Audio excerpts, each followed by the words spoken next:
Thank you guys so much. I noticed there are some people that were here last year, and it's so great to see you again. This has been a very long process. Last year we started with one march in DC, and people just kept reaching out and saying, can we do one in our city? Can we do one?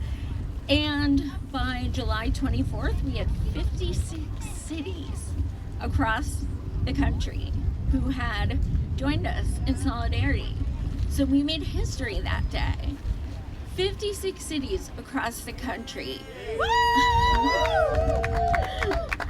all got in those streets, signs, chanting to say, we're sick of this. No pun intended. We need healthcare. We demand justice. And it was so beautiful. And this year we started planning, we decided that is so much insane work, and we're all volunteers. Many of us still have jobs as well. And so we were like, okay, let's do one in DC and just focus on these people and how they're ignoring us. And also the privileged people with cognitive dissonance and a lack of empathy. So we're kind of holding everyone accountable right now. So bear with me, I do have to read with a reading device. And my phone keeps falling, so it's going here. I'm just warning you. Just want to be transparent. I forgot to introduce myself. My name is Joy Marie Mann, and otherwise known as Savage Joy. I am so honored to be MC in DC again for the second year. And I think that shows how inclusive we are, that they're like, yeah, you're blind, but get up on stage and read your notes and introduce people. It's pretty amazing. Our team is phenomenal. Let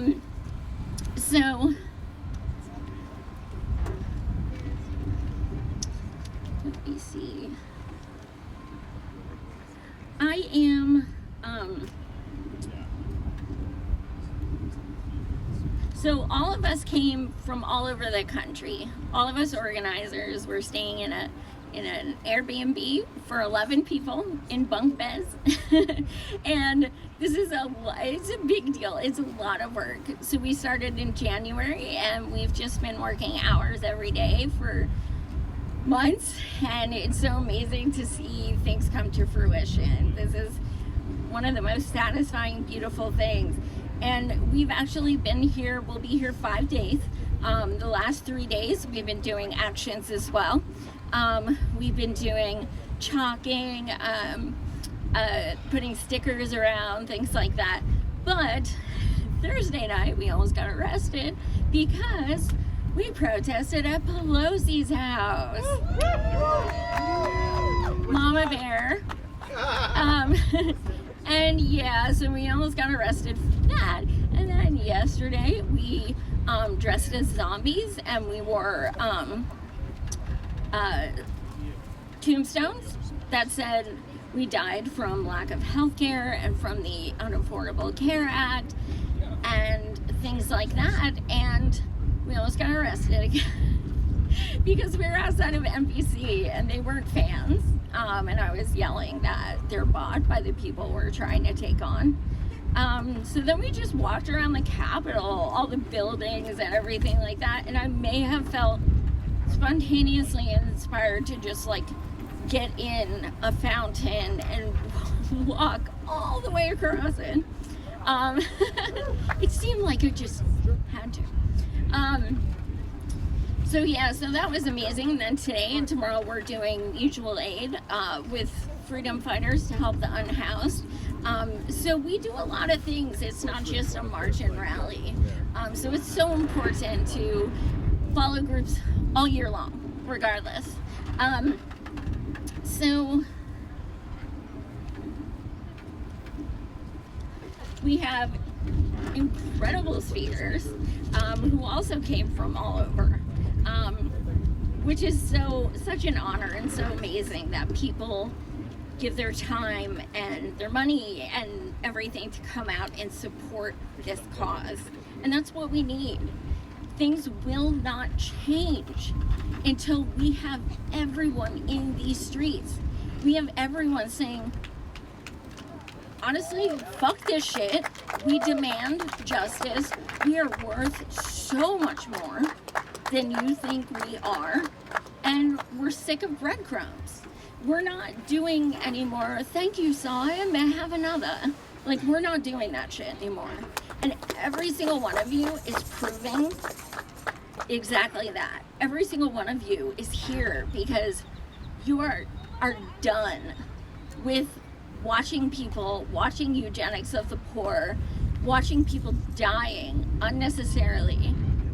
Over 200,000 people have died since COVID just because of being uninsured.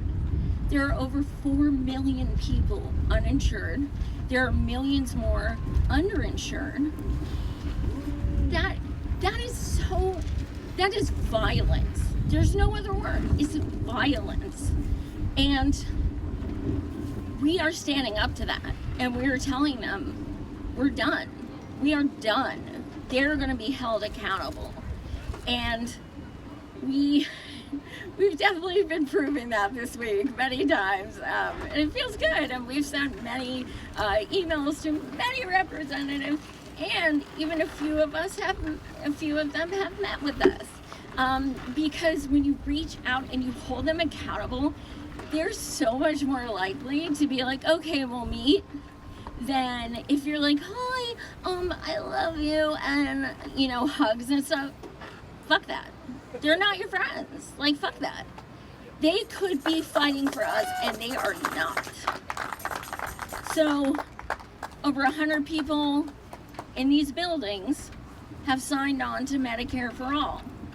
Where are they? Where are they? Nowhere. Woo! That's right. So, words means nothing. Faking arrests means nothing. Photo ops means nothing. You want to help people? You get out in those streets. You take the floor. You use your power and your 12 million followers on Twitter to say, you know what? These things are going on. Get in the streets. Join these people. Can you imagine how many, thousands of people would show up if someone like AOC would go on Twitter and be like, hey, there's going to be a Medicare for All march. Woo! That's even too much. And we'll keep it real. If they wanted to, they would. Period. So one of the people we held accountable was Congressman Rokona. He actually reached out to us, and for All, and invited us to DC to meet with him. Hell yeah, bring it on, let's go. And we were like, we're crazy if we turn this down, because we don't want to necessarily support these people, but this is a chance. It feels real good to go on Twitter and be like, F you, you're full of crap, but it's not accomplishing anything. So we're like, okay, we have the opportunities to sit in a room with him and be like, okay, it's not okay that you do this, that, and because of our meeting, I brought $15,000 worth of medical debt I have from the past 2 years with insurance, and I brought it and I put the stack of it right there, and I said, I have insurance. And there's $15,000 in here since I became disabled 2 years ago. And he said this, are you in debt? I was like, he thinks I have a bank account or something. I was blown away. That was the most tone deaf thing. But in fairness, we talked to him for over an hour, and we proposed that he reached out to Bernie Sanders, and because of our conversation, the three of us from for All who met with him, he and Bernie are now working on a bill for medical debt cancellation. That is accountability. That is what happens when you go there and you say, this shit's unacceptable. People are dying. Why are you doing this? Why are you doing that? There were no hugs. There were no let's go to dinner. It was like, here's what's gonna happen. No, that's not acceptable. And you hold them accountable. They are so used to vote blue no matter who. Why would things change? There's no reason to. For what? They got your vote no matter what. So, and then we met with Rashida Tlaib, same thing. And guess who we're meeting with next month? Andy Kim, okay? He doesn't even sign on to Medicare for All, but he wants to meet with us because we're calling him out. And we're telling him it's unacceptable. So we're looking forward to that because we're gonna be in a room with him and be like, so why do you want people to die? So we hit up everyone. We met with Pramila's legislative assistant, and I went hard. I was like, let me tell you how patronizing it feels when Pramila and her people make tweets that say, share this if you want Medicare for All. Like this if you think people shouldn't be in medical debt. Like, that is so ridiculous. You're not reading the responses, first of all. And, you know, I said, I went hard. We were very honest with each rep we met with. So I know some people are against, like, why would you meet with them? But I'm telling you, it was the opportunity of a lifetime, and it accomplished things. So because of our meeting, Pramila Jayapal posted about medical debt cancellation for the first time. And when we were meeting with her legislative assistant, I was like, I need you to take a picture of this stack of bills and text it to her right now. And because, like, I want to make sure you're going to do it. I don't care what you tell me. I want to make sure. So anyway, I totally went off my speech. But at this point, I am going to bring up Geoff Ginter, and he is going to give our demands. Because a march without demands is a parade. That's going to make it better, but I'll just move the demands and just get it over with, and then we can.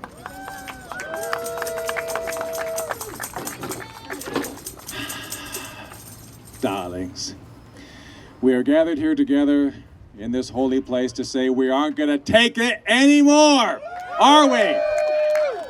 For 5 more seconds. As my lady over here said last night, if you have a march and there are no demands, it's not a march, it's a parade. Frederick Douglass said, power concedes nothing without a demand. That was true 200 years ago, it's true today, it's going to be true tomorrow. If you don't demand things and do so in ways and in numbers that the people back here can't possibly ignore, that the oligarchs' bowels will turn to water. If you're not willing to do that, TV is wonderful, and I would encourage you to be comfortable, but we have to have demands. First demand, you must improve HR 1976 and then pass HR 1976. You must end DCES and ACO REACH. And finally, no health insurance or big pharma money to politicians. None. End that shit. And all undue influence. The only influence that should be directed to Congress is the people. Of, for, and by the people, not the corporations. Make the demands, make it stick, make them more afraid of us than they are of big pharma. That is it.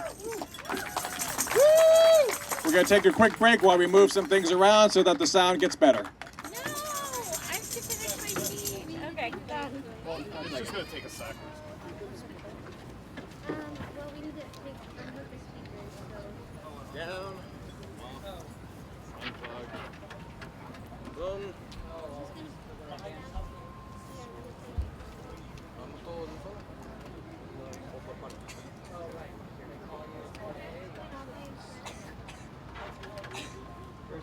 Get the cables out of the way so we can do this all in one shot. Looks good. Oh, you did that. And when you say let's move this right here.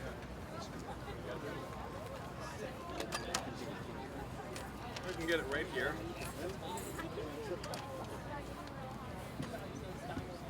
Okay.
Thank you. So can you get up in front of the microphone and just say a few things? Okay, now? Better?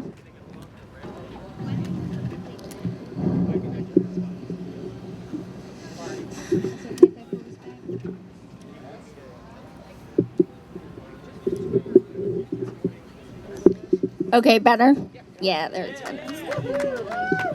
Mic check 1 2 1 2. Okay, no. No, that's okay. Okay, so now I'm going to attempt to read. So some of you may not know my story, but 2 years ago, I woke up with 85% of my sight gone. And it was unexpected. There was no precursor or nothing like that. I just woke up and it was gone. And it turns out that I have a very rare disorder called myopic degeneration. And it's very rare. And I was only 40. My insurance said, F you. It's too rare. So I was denied treatments for 6 months because I had to appeal. And as if the trauma of going blind isn't bad enough, it's exacerbated by calling this person, calling that person. Oh yeah, and press number this to speak to a person. I can't see it. What do you want? Like, everything. Type in your insurance card number. I can't see it. So most of the time I would just type in the wrong shit and it would just hang up on me. So I was, and then, shout out to Marianne Williamson because of her taking me under her wing. And we did an hour show together. And I told her, I said, I don't think I can do my show anymore because I just can't see. And I've done my show 5 years. Thursday, it was my 5-year anniversary. And I was an OG. And she said, no, I've known you an hour. You're doing it. What do we need to raise? And we were off camera. And I was like, what? And she did a fundraiser for me.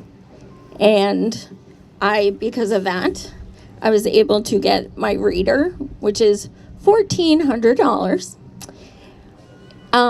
And they do not accept any kind of insurance.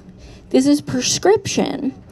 And when I went to order it on the blind accessibility website, it made me check out with a capacha. I was blown away. Like, are you kidding me? This site is literally for blind people. So I noticed so much ableism. Like, and then, you know, there's always people who are like, what are you, blind? And use it as a pejorative for ignorant and things. And you're just so much more aware of, you know, just the things people say and how difficult things are. I'm a very independent person, and now it's like, can't drive, and I have to ask my husband, can you like plug in my charger, and things like that. So it's very difficult. It's very traumatic, and you go through like the 5 stages of grief. And I was about 2 years in before I hit the acceptance part.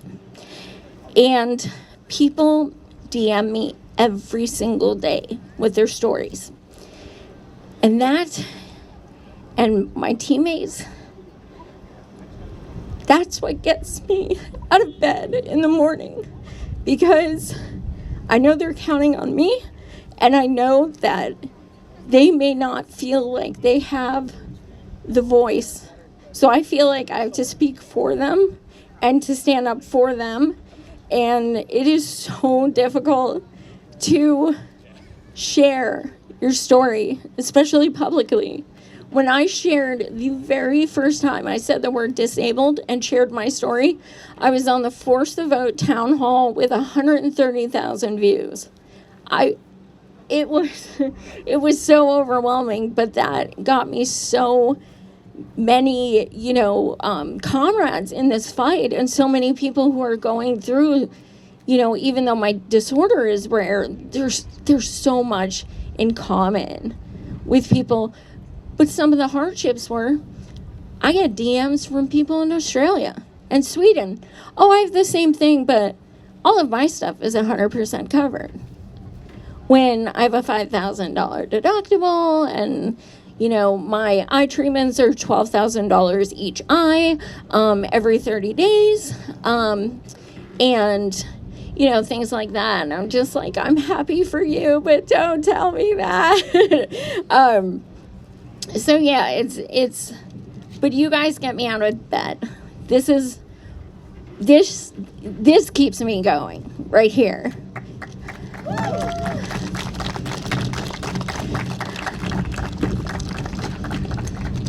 So,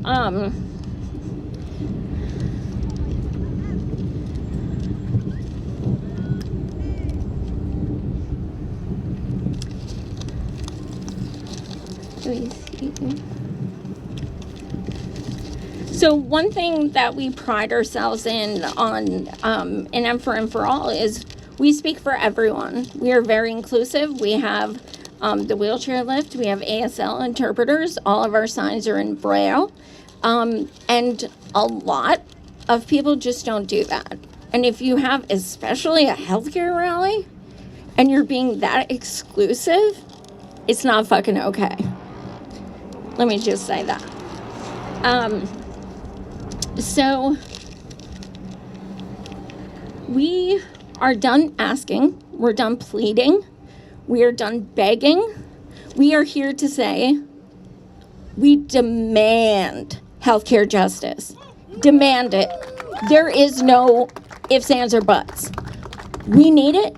We demand it. We are worth more than what you are implying and what you are making us feel like. And we are, one thing that, you know, I'm very proud of about our org is that we mean, when we say Medicare for all, we mean all. We don't give a fuck about your state borders and fighting for yourselves. We don't care about your income. We don't care about means testing. We don't care about any kind of caveats, asterisks, none of that. All means all. period. It is not exclusionary. Separate and unequal is not equity. It is not progression. It is regression. And there is no justice in I got mine. And we see that way too much. So I want to get you guys to repeat this after me. Everybody in, nobody out. Everybody in, nobody out. Everybody in, nobody out. Everybody in, nobody out. Beautiful. So, I guess before I bring up the first speaker,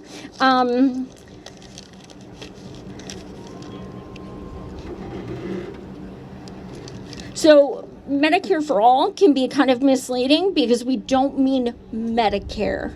We mean National Improved Medicare for All, which is because Medicare itself, and today is the anniversary from 1965, and it has done tremendous amounts of good, but it has not yet been improved since then.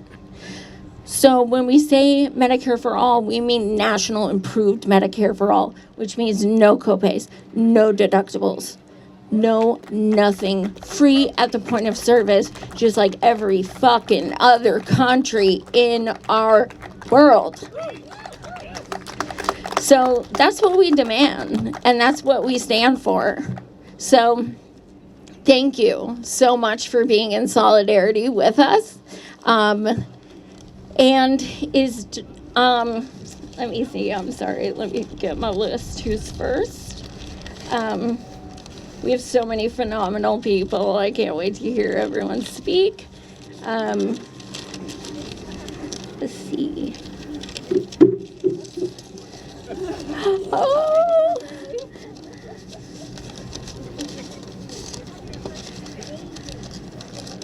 I swear I had this in order. I promise. I swear I did.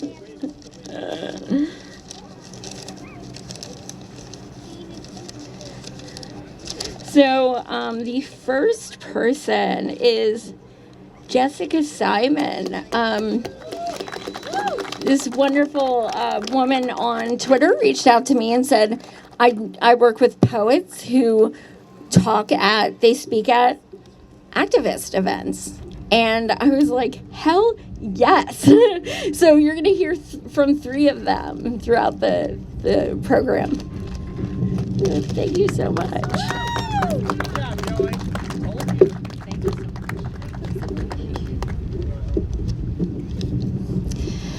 Hello. Can you hear me?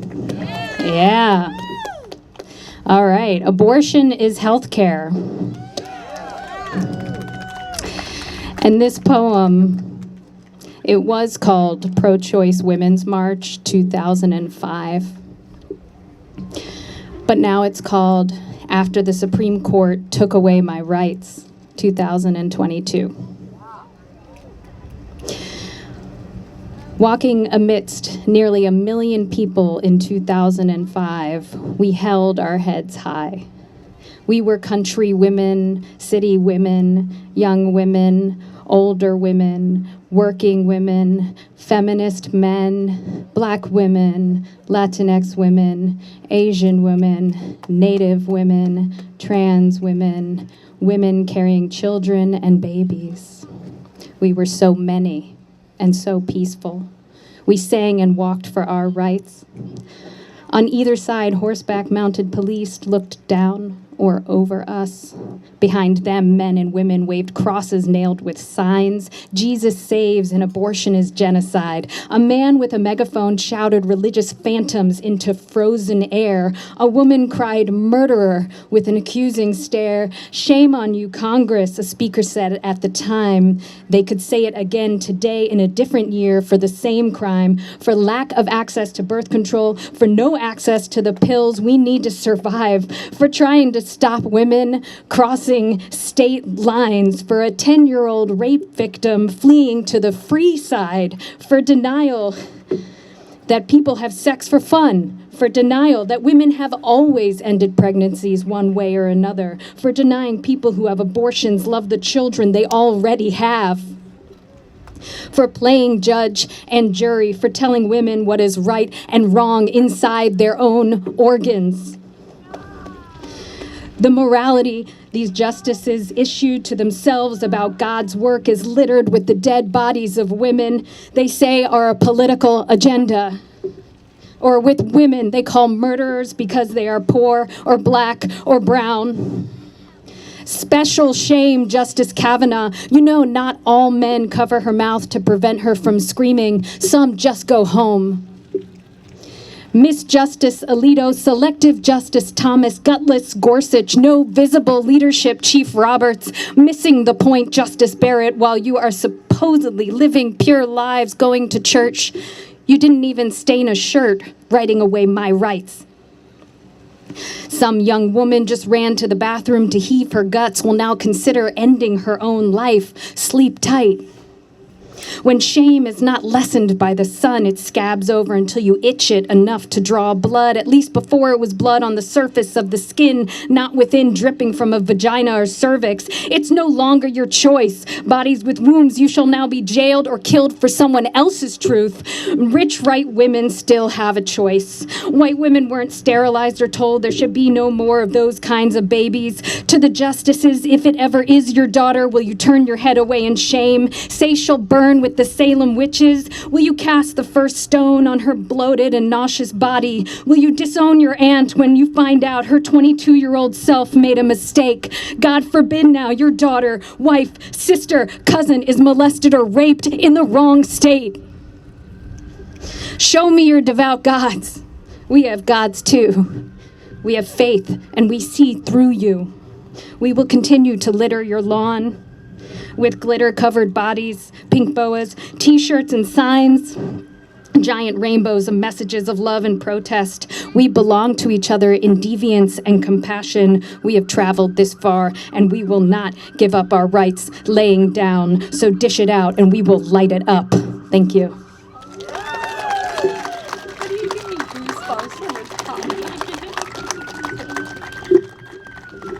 How do I have goosebumps when I'm sweating my ass off? Like, that was fire.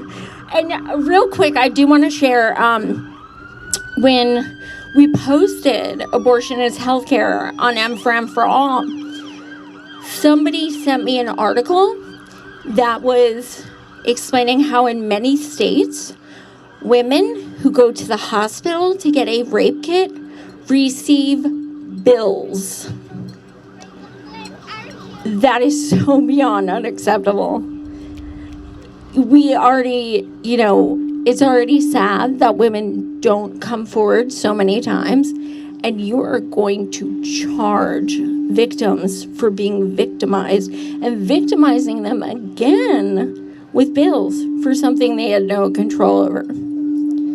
Awful. So our next speaker is Dr. Margaret Flowers. Yay! We had her last year as well, and she is fire. Thank you. I have some helpers today. Okay. Okay. Hey, Parker, why don't you hold that for me? How's everybody doing? Okay, I want you to let me talk and then you talk, okay? So this is my life these days. These are two soon-to-be, my son and daughter, and they've been with me for the past 15 months. I'm a Mason. I want to start sleigh. And you're Mason, that's right. They're Young rainbows.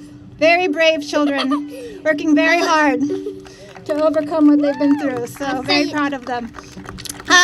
So anyway, I want to thank all of you for being out here today. This struggle's gone on for a long time, and it continues, and it will continue until we win, because one day we are going to win. We can't continue on this path. And I just wanted to quickly share a story with you about the power. Hey, Macy, you're going to stand up.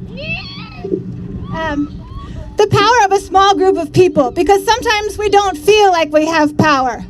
But we really do. The powerful, the wealthy ruling class, they're afraid of us. They're afraid of us when we're effective. They're afraid of us when we're smart, when we take, action, serious, focused action. Back in 2009, 2010, when the health reform process was going on, here, I'll hold you, but you got to stay still. There were a lot of There were a lot of efforts to shut out our people, to create legislation which they succeeded in that would enrich the medical industrial complex. But a small group of us separated away from this, and these were progressive organizations that were facilitating the passage of legislation that would continue to discriminate against people, make healthcare unaffordable, and enrich the pharmaceutical and insurance corporations. But a small group of us decided that we were going to do what we could do. And we were focused. We knew that we had to go to the media. The media was not going to come to us. So we looked for those opportunities, and we got ourselves inserted there. We knew that at the hearings, even when they allowed us, it was just performative. In fact, when I testified before the Health, Education, Labor, and Pension Committee in 2009, I was at the end of the table. I was off the table, literally. My chair was off the table. So we went to the briefings, we went to the Congress events, we went there and we went to their offices. We dropped paper cutouts of dead bodies in the offices of the senators with the number of people in their state that died due to lack of health care. And they actually had the nerve to call us and tell us that we were upsetting their staff. We said, how do you think their families feel? But because of that pressure that was sustained and focused, we actually got a single-payer bill to the floor of the Senate in December of 2009. We had no budget. We were just a small group of people that was very focused, and so you can do the same thing. That's the power that we have. We see just this week now, for all its faults, and there are many reasons to criticize the climate legislation in the Senate right now for codifying the drilling of fossil fuels.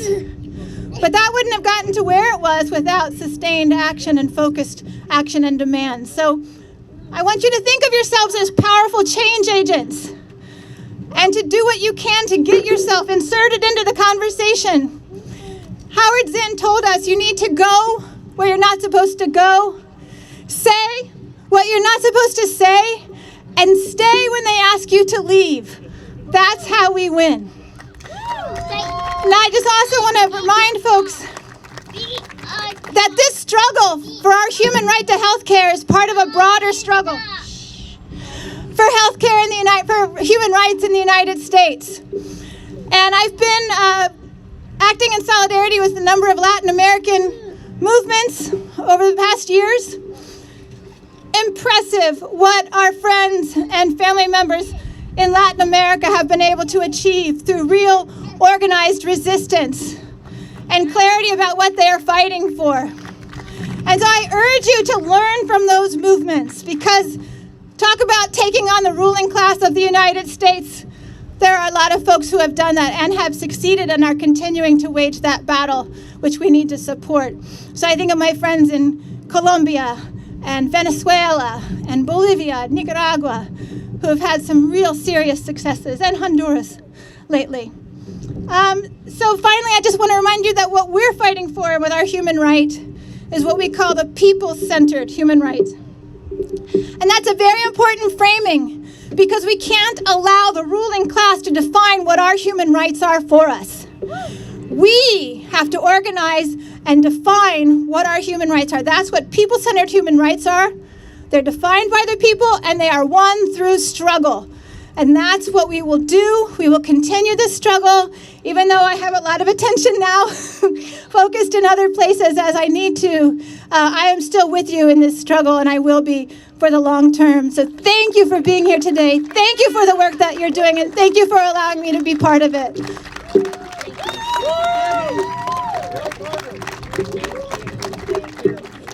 guys don't separate from me. Say goodbye. Say bye-bye. Bye. Bye. No, honey, go this way so you can use the steps. Oh, here's this Okay, so our next speaker, I've only cried once, so it may happen again. Our next speaker has been a key organizer with us for months. He just got out of 11th grade. He is 17 years old, and he came here from Iowa with his parents who, that's how you parent, like props to his parents. And I just think, oh my God, how different would my life be if I woke the hell up, that young. But Zach Schimel, where you is? Right behind you. Oh. Yeah, Zach!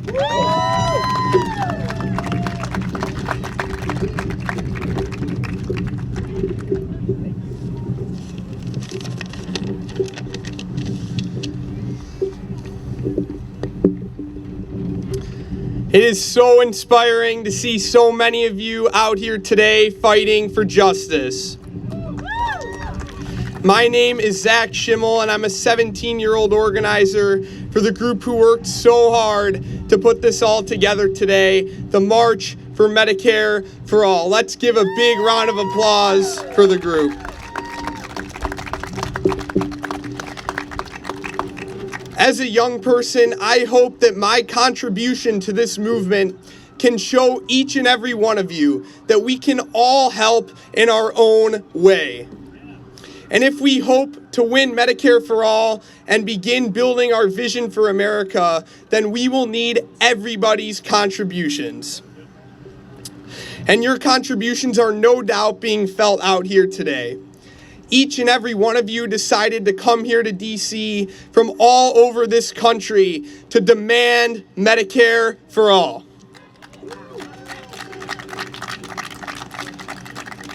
So together we stand here today in solidarity against the greed and corruption of big pharma and the private healthcare industry. Because we know that these companies are responsible for denying so many millions of Americans the care that we need and for placing over 100 million Americans into medical debt. So today we tell those companies that enough is enough. The unfortunate truth in America that we all know so well is that business interests are always prioritized before the interests of the people, and healthcare is no exception. Executives from big pharma and the private healthcare industry profit off of our pain and profit off denying us the coverage we need to live happy and healthy lives. So let's face the reality. These executives from these big health companies are oligarchs. They have special political and economic powers. They buy out both sides of our elections to ensure that no matter who wins, their profits are always safe. And they are viewed by our politicians as being fundamentally more important than the people.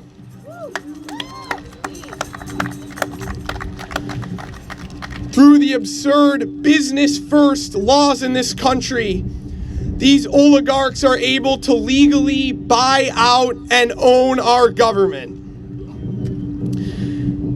In fact, today in DC, there are over 1,500 lobbyists from the private healthcare industry, so many of them in that building right behind me, but all of them working to undermine the needs and the will of the American people.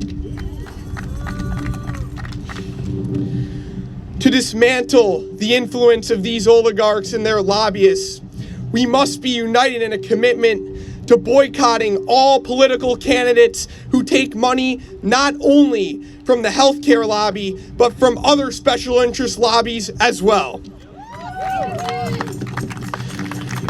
Because we must be smart enough to realize that a politician has never and will never represent both the interests of the ruling class and the interests of the people. And the sad fact is that almost every politician from the two major political parties has decided to defend the ruling class and their special interest groups. But make no mistake about it, there will come a day when we, the people, are in power. And when we are, we will hold accountable every single politician and every single lobbyist who decided to defend the ruling class and turn their back on the people.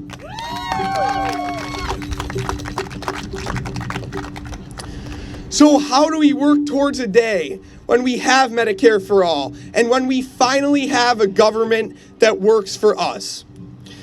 First, we have to get rid of the divisive identity politics that have been pushed by the mainstream media and the political establishment for so long because they only seek to divide working class Americans.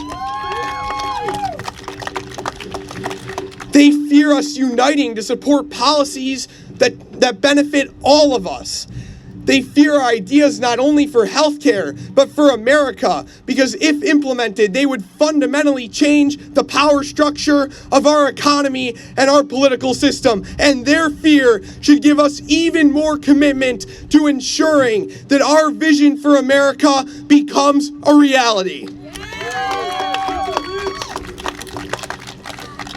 So instead of playing into identity politics and the culture war, let's usher in an era of class politics.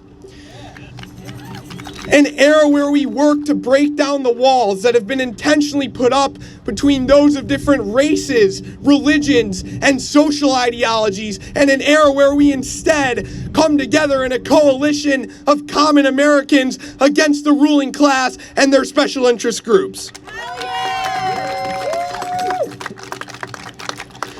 Those of us out here today have shown a clear rejection of the status quo, where politicians are not only bought out by the healthcare lobby, but the war lobby as well.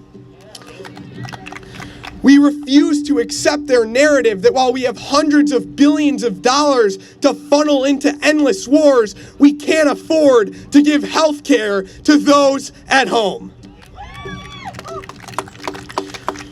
And we know that despite what they tell us, those who deny us populist policies like Medicare for all are not located anywhere else in the world except right here in the United States of America. And we also know that the American ruling class is and always will be the only thing standing in the way of the interests of the American people. So we will fight that ruling class, and we're fighting them out here today.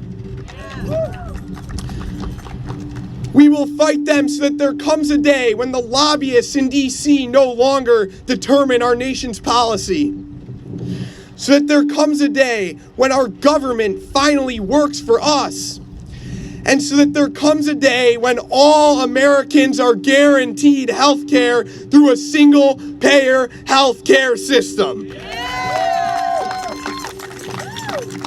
Through our resiliency, we are going to build an America that works in the interests of its people. And although we will be met with stiff resistance from that ruling class, we know that an end to their reign over our country is not only necessary, but also inevitable. Because while they may have the wealth, and while they may have the financial resources, we have the power of the people, and there is nothing stronger than the power of the people. So together, we the people are going to win Medicare for all, and together, we the people are going to win so much more. Thank you, DC.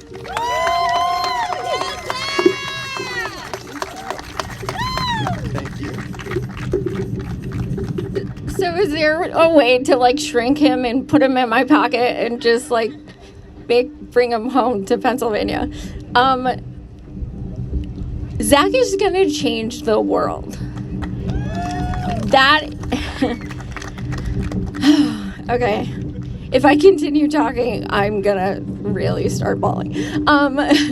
Okay, so next, I have Steve Grumbine, who's coming up. Oh, yeah! Steve is from Harrisburg area, just like me, and he gave me my start 5 years ago at Real Progressives, and I wasn't necessarily gonna advertise this yet, but my co-host Andrew flew in from Boston, and we will be doing, I'll be going back to RP and doing a weekly show there. So I can go back to my roots and just join them, because no other indie media has been even a fraction as supportive as Real Progressives. And it means everything, because when you're in indie media for 5 years and you have connections everywhere and you're being ignored, even though you've worked with these people for years and they see your DMs and they just don't return them, you learn a lot about people. Like, I have these connections, but they just don't care. But you know what? That's okay. We're fighting for your asses too. You're welcome. So anyway, Steve. Yes, Steve! Woo! Grumbine!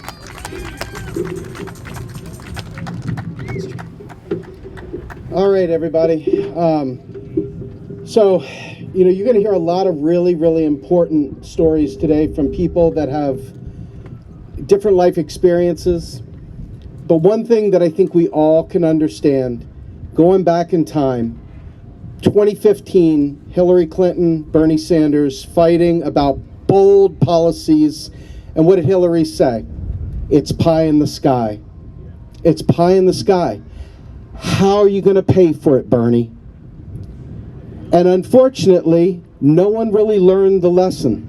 People ignored the comments. They ignored the economics. They ignored the MMT struggle, or modern monetary theory struggle.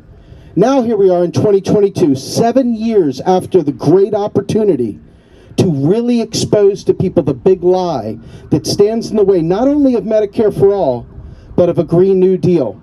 Because folks, we're facing more than one crisis right now, aren't we? We can't get sidetracked on one thing. That's why state-by-state solutions are such a joke. We can't get stuck in other things because we still got the environment to worry about. Can you imagine the tsunami coming through and you're like, yes, I got my Medicare for all.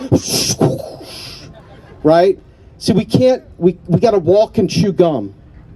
And this is a big problem because we can't unite. Because we're busy being told by people that are doing pretty damn good. Vote blue, vote for Summer, vote for Pedro, right? We're all in this weird dichotomy of there is no alternative. It must be this, it can't be that. And if you say anything, you're divisive, you're this, you're that, oh, you're mean. Oh my God, did you hear how Steve said that on his live stream? Oh my God, he's such a meanie. But let me tell you something. If you don't understand that the United States government, literally, by law, Article 1, Section 8 of your U.S. Constitution says that only Congress has the power of the purse. That means not rich people, not taxpayer dollars, which is a Margaret Thatcher, Ronald Reagan lie to keep us all locked in purgatory. But how many of you all know lefties that are out there preaching the good word of Ronald Reagan and Maggie Thatcher going, my hard-earned tax dollars, my hard-earned tax dollars, right? It's not a real thing. And this is super, super, super important because the state-by-staters are running around telling everyone we can have all these things, but states can't create currency.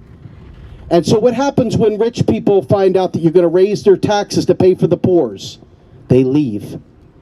They have done it everywhere. They take their businesses, they move them to Texas, right? There's no taxes down there. Let's go to Texas. And Texas got a big sign up there saying, hey, come on down here, we'll headquarter you. And you see Amazon saying, well, I'm not putting my headquarters in your backyard if you don't give me a sweetheart tax deal. So what do? They literally drain the bottom out of the tax base of the states and the local communities. They literally rob the school systems to afford these things. But yeah, sure, let's do Medicare state by state. Let's do it. What a biff idea, right? See, this is the problem when we're going with good ideas instead of economic knowledge.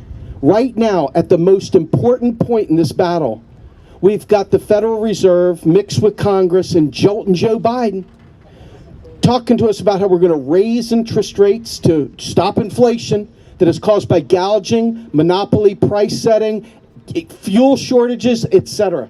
All of these things, every last one of them is man-made. Not one of them is something from on high where, oh my God, they printed money and therefore we have inflation. That is a loser's mindset. That is a lie and is completely fabricated. The fact of the matter is that when we tax at the federal level, we delete the money. Folks, if you don't take anything away from what I'm telling you today, remember this. Congressional spending is the birth of a dollar. Congressional taxation is the death of a dollar. Dollars don't live forever. And so there's a circuit that goes on. Now, why does this matter? Because as you try to fight for Medicare for all, as we try to fight for Medicare for all, as we fight for our own salvation with the Green New Deal, which, by the way, includes Medicare for all, okay? And we talk about canceling student debt. Or more importantly, we talk to African Americans and talk about reparations. This is a lot of frickin' money, isn't it? Where is it going to come from? Oh my God! The same stinking place that all the money comes from war, the same place it comes from for emergency funds for Ukraine, the same place it comes for military stuff for Israel, the same place it comes for every stinking thing that we do.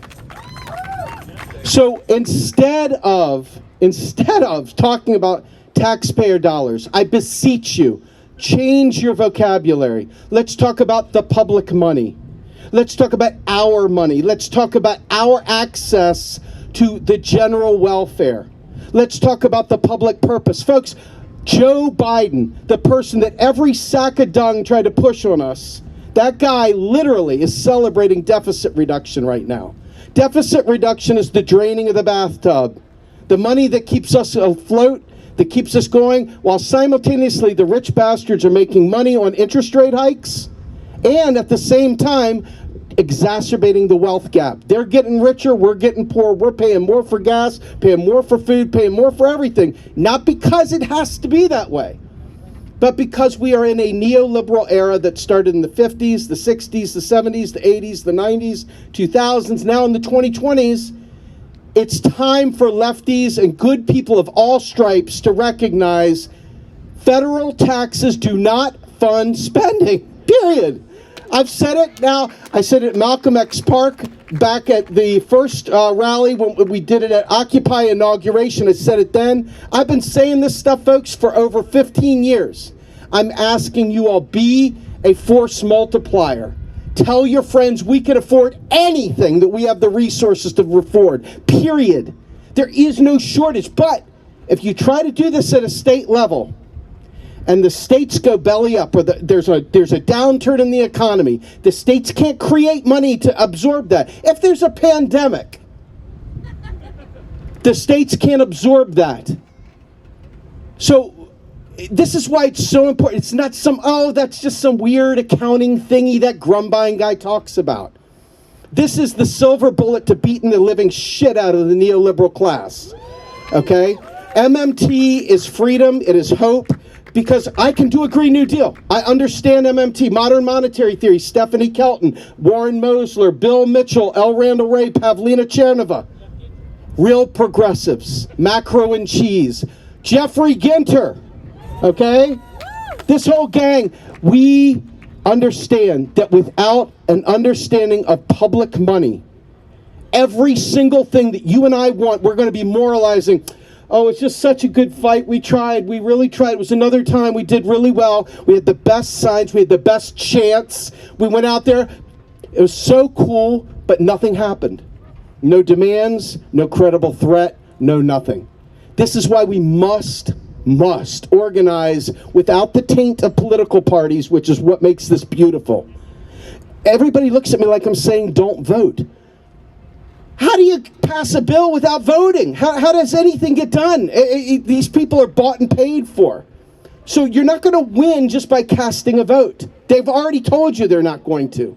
It's things like this, but not just one-offs. It's things like this coupled with interrelating with other groups, literally putting the economics first, not last, first, because of the gateway drug to fixing all of our problems, okay? Let's get on a proper economic discussion, because everything that we want, you'd say, hey, let's follow the money. Well, if you follow the money, you understand Congress passes a bill. That bill is sent to the president for signature. The president signs it, sends it over to the Federal Reserve, who then in turn debits the Treasury's accounts, and then money is spent. No tax dollars were ever involved. Not one nickel of tax dollar ever. Not for war, not for abortion, not for Medicare for all, not for nothing. However, the big thing you need to keep an eye on is this, and I know it's hard if you're not used to thinking this way, and I'm asking you a lot. I'm pushing you beyond the norm. Privatization is the devil.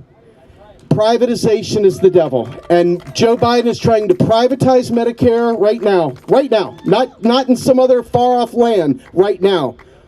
And the people that said they were going to pull him left are busy at brunch, okay? They're busy talking about blue waves. They're not busy fighting for Medicare for all. They're not busy doing any of the things for the people.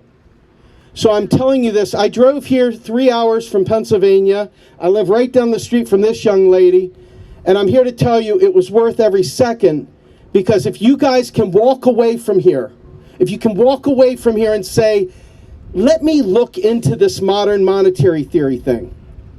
It's so important, because guess what Medicare for all actually is? It's deflationary, meaning if we've got inflation, if we were to pass Medicare for all, hey, it might be a solution to your inflation problem too. But alas, you got to know that to fight for that. If you don't know that, you can't fight for that. And if you can't fight for that, they'll keep the lie going. So I'm here to tell you, let's do this thing. Joy, thank you so much for all this. And to all my friends, Tommy John, all the people back there at RP, Status Quo, all my friends out there, let's get together, let's make this thing happen. I'm out of here. Thank you. But how are you going to pay for it, though? Ah! With your donations, yeah. See you later. We were told that Soros funded us yesterday, so... He is so pro-Medicare for all, let me tell you guys. He's like, let me help these volunteers get people together so we can get Medicare for all. Soros is a comrade. Makes so much sense. So next, we have, let me see, Dr. Claire Cohen, who is a fellow Pennsylvanian, and she came from Pittsburgh.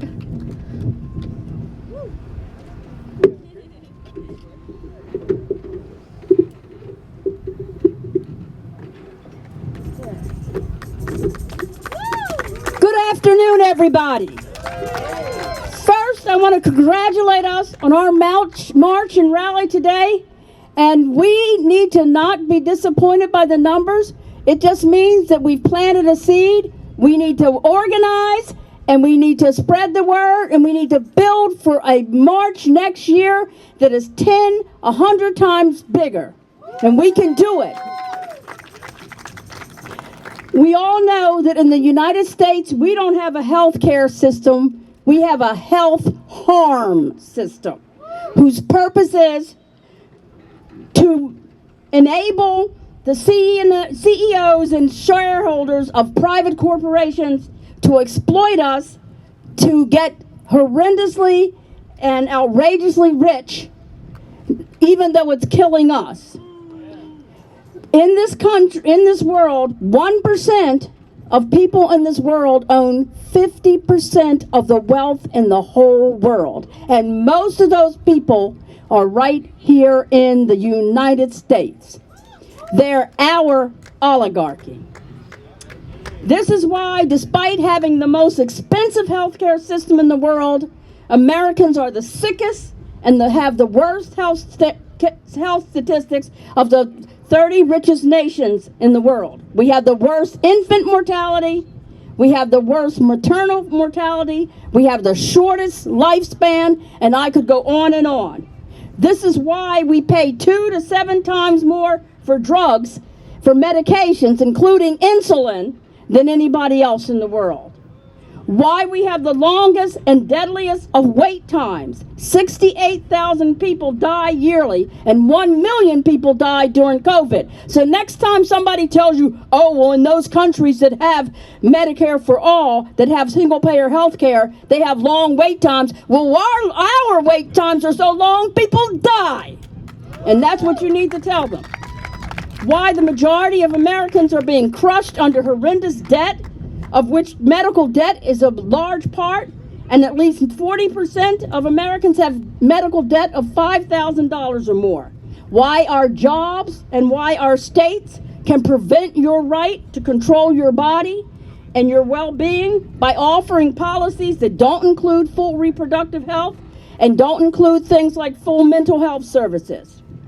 Why Americans have less free choice to see the doctors they want. Nobody wants to choose an insurance company. We want to see the doctors and healthcare providers we want. Yet we have less free choice than anybody else in the developed world to see whom we want, because the private insurance companies decide who we see. Why Americans are the only people in the richest 30 countries that have to do GoFundMes to pay for needed care, and so on. Why don't we have single-payer health care? In other words, improved Medicare for all. And how do we get it? We don't have single-payer health care basically for 2 reasons. The first is that the private insurance companies, private hospital chains, and big pharma have banded together to form lobbying groups, the biggest of which is the Partnership for Americans' Healthcare Future, to pay off the president and your Congress people to work against your interests and for their greed. There have been studies that show that when our oligarchs, when what they want is different from what we need, 85% of the time our politicians go with what those oligarchs want, not with what are the needs of the people. The second reason is that our politicians of both parties have bought the oligarchy's line that their job is to enable the super wealthy to find more and more ways to steal from the public coffers to enrich themselves at the public expense. These political leaders and public officials like Liz Fowler of CMS and the politicians of both parties, and yes, Biden himself, have bought the line that despite all the evidence of increasing corruption and wealth inequality, that enabling these greedy fat cats to steal our public wealth to enrich themselves will somehow improve society. That's what's known as neoliberalism. Well, in healthcare, we can see where that neoliberal philosophy has gotten us, how it has harmed us and is killing us. And the prime example is the 1 million COVID deaths. This is why when 70% of the public says it wants comprehensive public health care like Medicare for all, the government is proceeding with direct contracting and ACO REACH for Medicare and the dismantling of the VA. This is what President Biden, who received more money from these lobbyists than any other presidential candidate, meant when he said nothing will fundamentally change. The corruption of our politicians by these lobbyists and others like it is why your health care costs are going up, while your access to care and freedom of choice to pick the health care providers you want is going down. This is why our government is now assisting these thugs in destroying Medicare and deprivatizing and dismantling the VA instead of improving this. According to the Federal Inspector General's office, The Medicare Advantage companies, which are just private insurance companies, have defrauded the Medicare Trust Fund of at least $10 billion yearly, rapidly drawing down the fund to depletion. The Trump administration came up with an even better way to exhaust the fund through this program called direct contracting. When Biden came into office, did he stop that program? No.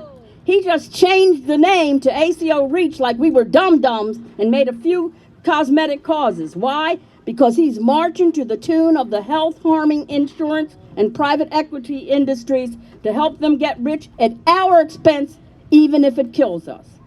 This is why, despite massive evidence showing Americans are not overusing health care, they actually use it less than people in other developed countries. This is why the system is increasingly restricting our health care access and leading to greater, not less, racial inequality by increasing premiums, deductibles, and copays. This is why, despite massive evidence showing that this concept of value-based care is a failure that in terms of containing health care costs and providing quality and equitable care, HHS and CMS are pushing forward privatizing programs like direct contracting and ACO REACH. Programs whose real purpose is to help greedy corporations fill their pocketbooks at your expense to the detriment of the public's health and even to kill you. This is the real reason why Jeff Bezos, I'm sorry, I called him Bozo, but Jeff Bezos, Amazon, has now come in for the kill.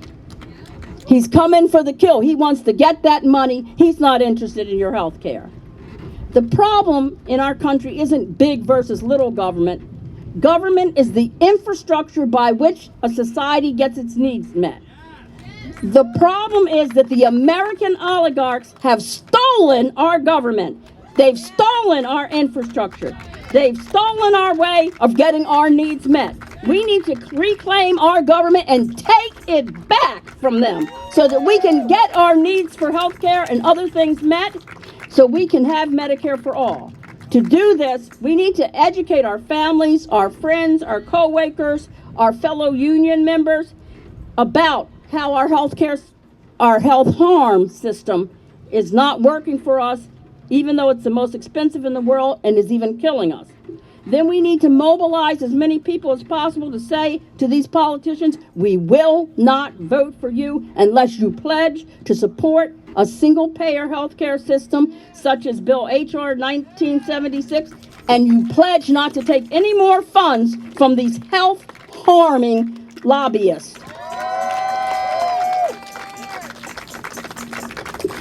Furthermore, we should join in with other groups pressing for our needs, such as groups pressing to get rid of student loan debt, to raise the minimum wage, to reinvest in our public schools, to codify a woman's right to choose, to equitably address our climate change, to expand union rights, and to gain us paid parental leave and affordable child care. By the way, we're one of only 4 countries in the world that doesn't have paid parental leave.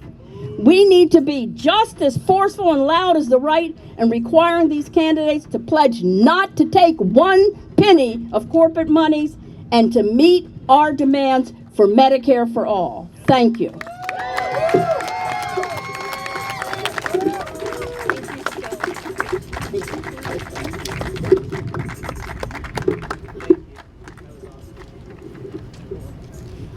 Man, these people are fire. Too good. So next, I do not want to butcher his last name. John has come here from New Jersey. And he's going to be sharing his story of his daughter needing insulin and what he has gone through trying to get it for her.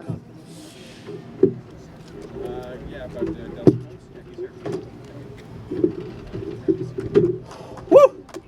Hey, see the Washington Monument, Congress behind me? I'm in the belly of the beast, man. I drove down today from New Jersey. I really wanted to take Amtrak. That'd be $500. Well, what country, what a country this is. There's more people here than the ball game. That's a quote from Godfather 2 when Frankie Pentangeli's in the courtroom. I will drop a few movie quotes now of a dad, so I will footnote them though, because one day I might want to run for president, and I don't want to be accused of plagiarizing. I'd never make it, right? Good people should not run for office. Please do not. Anyway, I'm from Trenton, New Jersey. I'm here to talk a little bit about my experiences with insurance and prescription prices, my observations. Story kind of starts around 2002. My wife had left her job to stay home with my one daughter, and that was the plan, and I was going to work at my job forever. And 3 months later, I got laid off. And my wife was also pregnant. And this is like a country music story song, but she was pregnant, and I didn't want to tell her because I thought I'd just get another job and tell her when I get another job. Wasn't that fun, you know? Because she was pregnant, I wouldn't any stress, because stress is bad for any condition, even for being perfectly healthy. Stress isn't good. So I took all the stress on myself. I wasn't eating most of the time. Anyway, I started my own business at the time just to make ends meet. And that's the plan that I stayed with for many years. And 2003, let's see, I was buying my own insurance ad for the business. And let's see, my wife delivered a baby March 30th, 2003.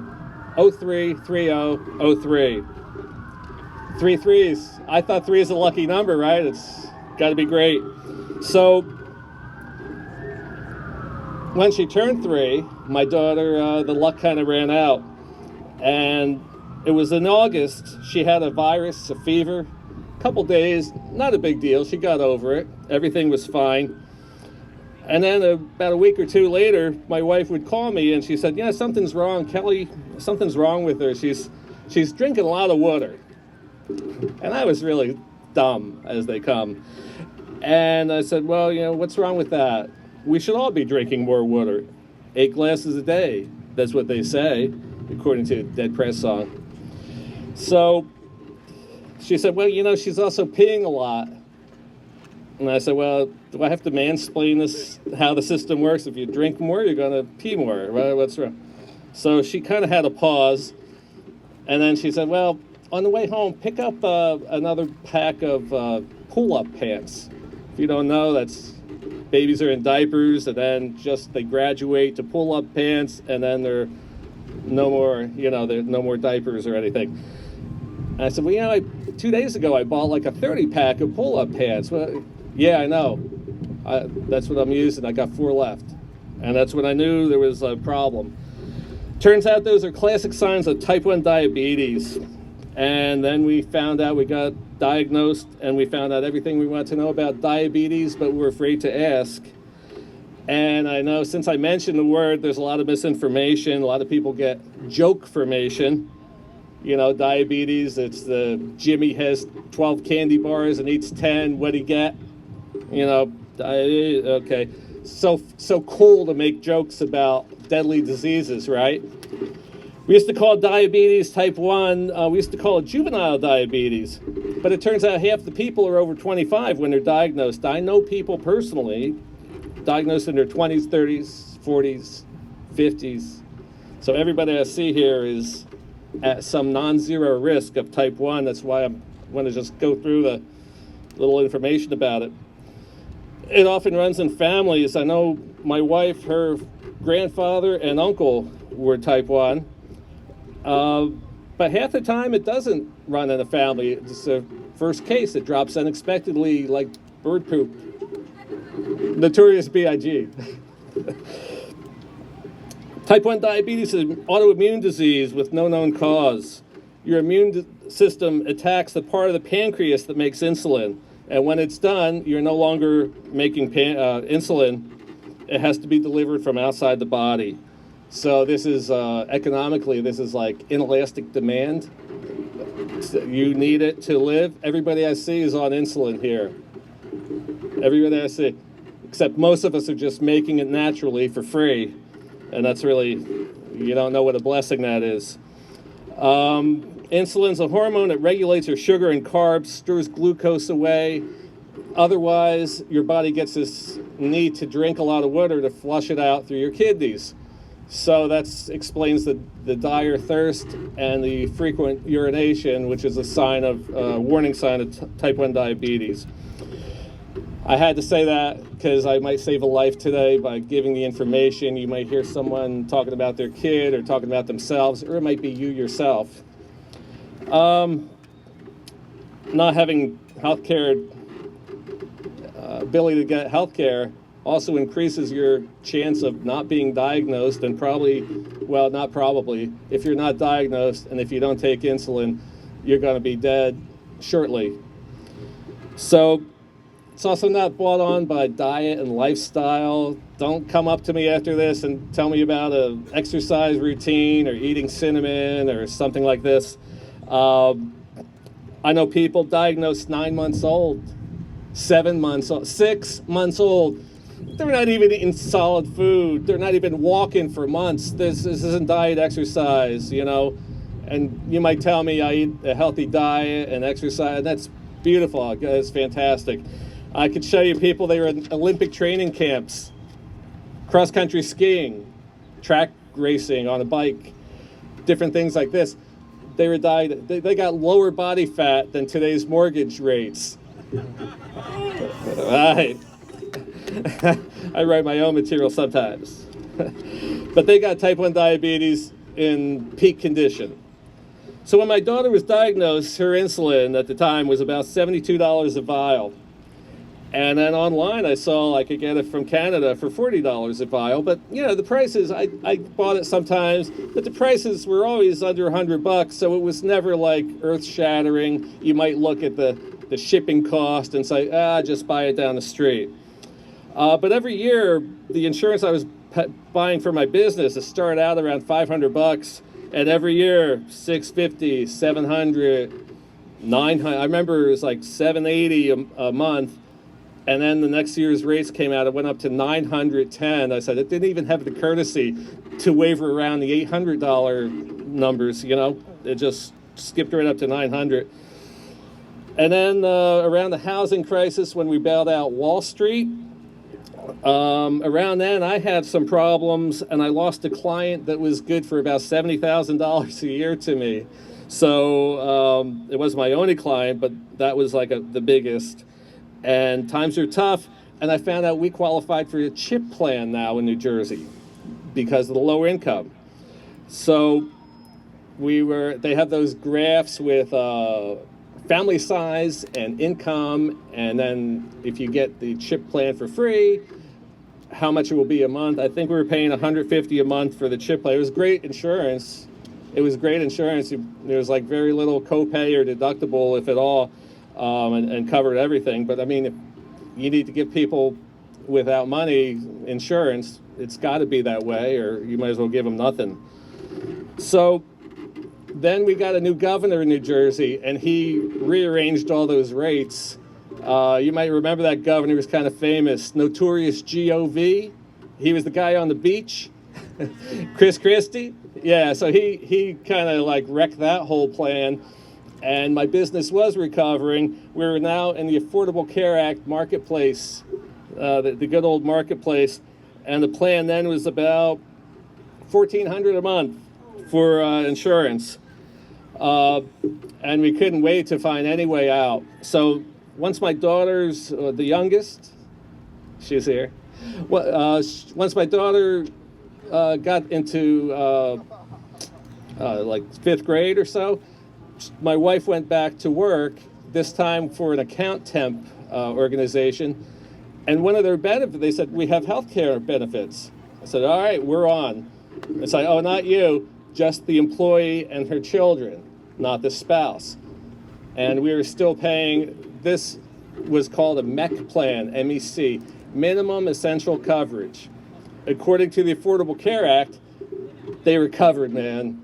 So when you hear people say, the Affordable Care Act covered 20, 30 million people, I don't know how many of those were mech plans, but you would not consider that covered. They paid nothing for nothing. I was then getting, trying to get, I used to call it soprano insurance. So it's like paying protection money to Tony, and one day someone breaks a window, and something just tells you don't bother calling Tony to get the window repaired. So I was now having difficulty finding online drugs from Canada for insulin, and I went to Canada for business. And one night after dinner, another guy I was working with, he had the car, so I just walked a few blocks. Canada Superstore, it's like a super Walmart. They're selling everything. They have a pharmacy, a health clinic. I went in there. I was just looking for information.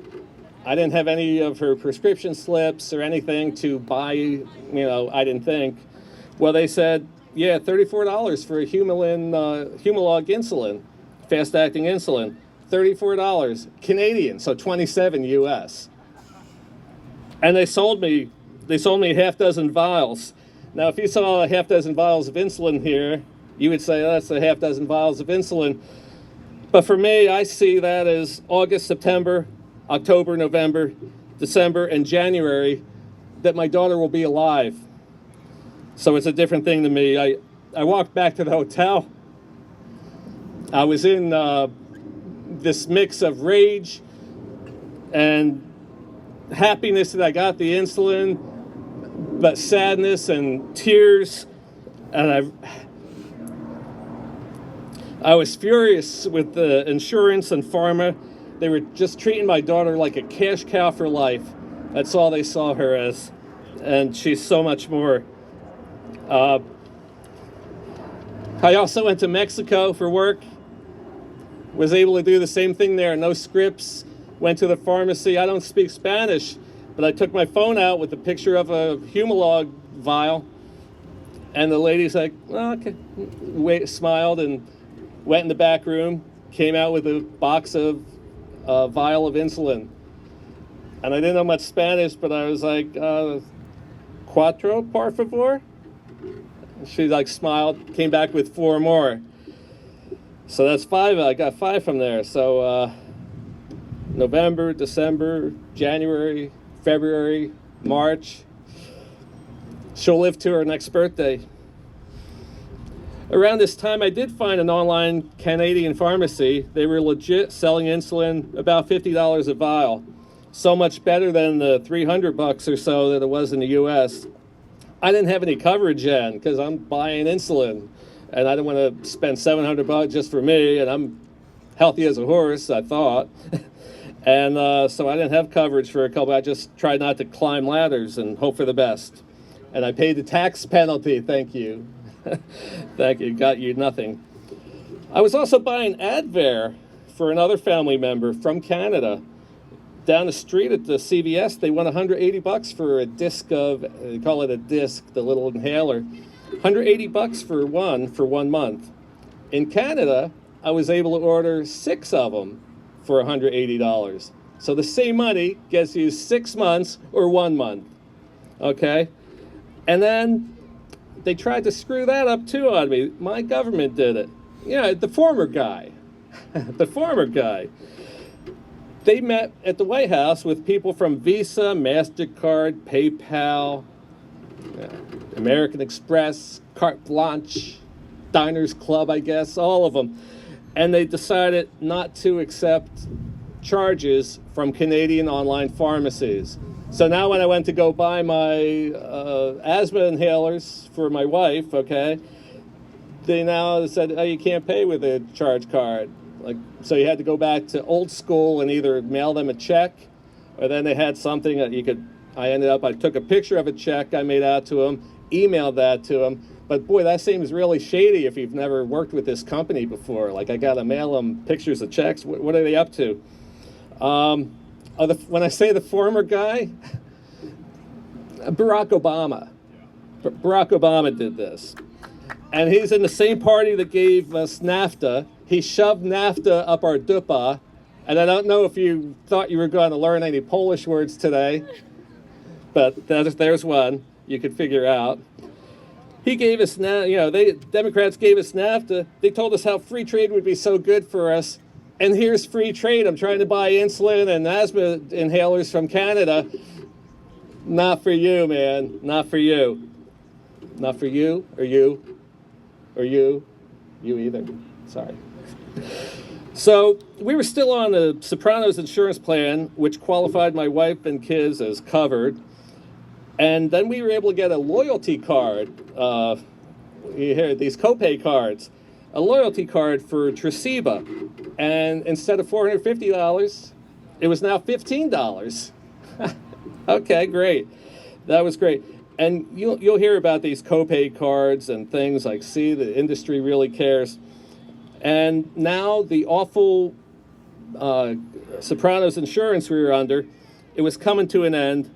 My wife was getting a new job, and it was going to have real insurance. And then it was just that time, like the last 10 days of the old insurance was coming to an end. And my daughter told me she's on the last vial of Tresiba, which is a long-acting insulin. And I said, okay, well, let me just go down, use the copay card, get it for $15. And I went down to the pharmacy, and they said, boy, it's not going through. And I'm talking to Novo Nordisk and people on the phone, and they said, oh, that Sopranos insurance, they took Tresiba off the formulary, so this doesn't work anymore. I said, well, what about loyalty, huh? Loyalty. They took it off the formulary, but I'm loyal to you guys, right? That's not how, I guess we got a different definition of loyalty. It was no good. So I left, again, not the first time, I left life-saving medicine for a family member at the pharmacy. And when you drive home, even if there's no traffic, that's like road rage. And just so angry. And I went home, and then I'm looking at the vial of insulin that she has, and I'm an engineer, so I'm measuring it, the whole vial, I'm measuring the level it's at, and I'm trying to calculate how many days left we have. Will we bridge the gap to the new insurance kicking in?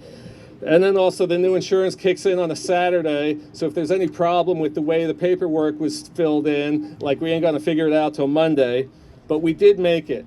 We did make it. So, and we didn't get ripped for $450. So, I'll get through this. So, this also happened. Now we have fantastic insurance now, right? Like, you wouldn't believe how good our insurance is now. The thing is, it's so expensive, but it's paid for by an employer. So people with good insurance, paid for by their employer, most of them have no idea what it costs them, but they really ought to understand that's money they're working for. Like, that's compensation, and that's money because they're working for these people, and it's over $35,000 a year, okay? Plus we're kicking in another $2,400. So we pay for a $12 copay for insulin now, and if they ship it to us, it's free. It sounds great, but my wife's working $35,000 worth of work that she never even sees the money of that pays for that. So it's a big joke on us. I'm not happy with that either. So even with the good insurance, you still get a scare. My daughter was down 10 hours away in Carolina in first year of college, and she called up one Sunday night and said, I'm out of the Lantus insulin. The vial broke or something. I don't have any more. So she went to the CVS there, and she wasn't ready. It wasn't due for a new prescription. So you'd have to call the insurance company and get an exemption to get an emergency vial. And then no one's there on Sunday, though. So she left insulin back at the pharmacy, too. And then I got to tell you, I texted her Monday morning, like, hey, how you doing? Like 6:30 in the morning. How you feeling? How is everything? I wanted to know how she's feeling, but I just wanted to see any response because it was almost like, are you alive? And then she took her time texting back, but an hour later, okay. And I was like, oh, great. Okay, good. And then she went, the insurance company okayed it, $12 copay. What a difference a day makes. So if this happened in Canada, because I know people will tell me like, oh, you know, she should have an extra, she should do this, you should do that, but stop punching down. This is a bad system. In Canada, I would just say, well, head over to Canadian Superstore and get it for $40 or whatever. That's the end of the day, you know. But here, I asked them, like, what if we just ponied up the money that night, Sunday night, and paid for Atlantis and worried about it later? How much would that cost? I thought it'd be $300-400. $900. They wanted $900 for a freaking gun to your head, your money or your life. And they said $900, but they said there's some kind of coupon or a card, a Good RX card. It might get it down to $600. I said, you know, she took a lot of dance lessons in her life, like since she was walking, and maybe she could tap dance for 10 minutes and get it for $350. You know, maybe what if I say the alphabet backwards? Can we get it for $100? ZYXWVUTSRQPO NMLKGI GFETCBA? Nothing? Hey, maybe they'll have those coal cards and you scratch it off. I got 25% off.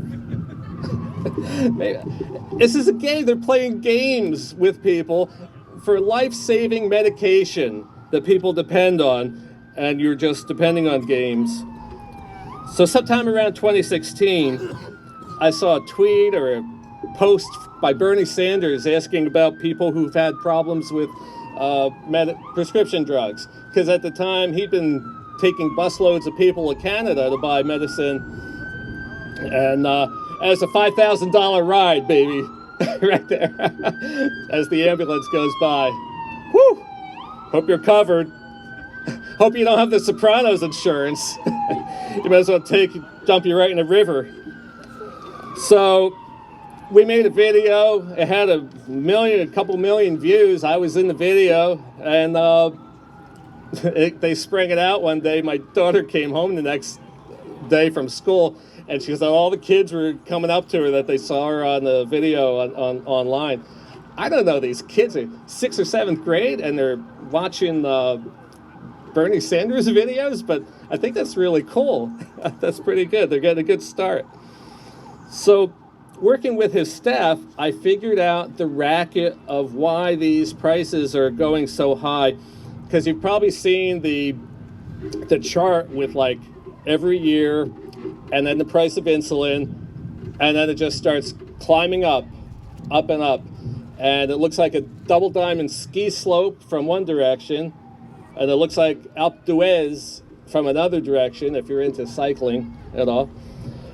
But they will tell you when they testify to Congress, etc., they'll say, you know, we raised our list prices, and sure, our revenue grew, but the costs went up, and the profits were kind of flat. They didn't really make that much more profit. And I'm thinking, well, how could that be? What else was increasing so fast and so high along with the list price? And the answer is rebates. Rebates in the pharmaceutical industry. So they sell insulin to insurers for a high list price, and then they rebate most of that back. So they probably end up paying about the Canadian price, because if some guy from Trenton, New Jersey can figure out insulin is $27 in Canada, some smart MBA from insurance companies could also figure that out, and they know the target to get their final cost for insulin to. But why are they churning all this money, like writing big checks to pharma and then getting huge rebates back?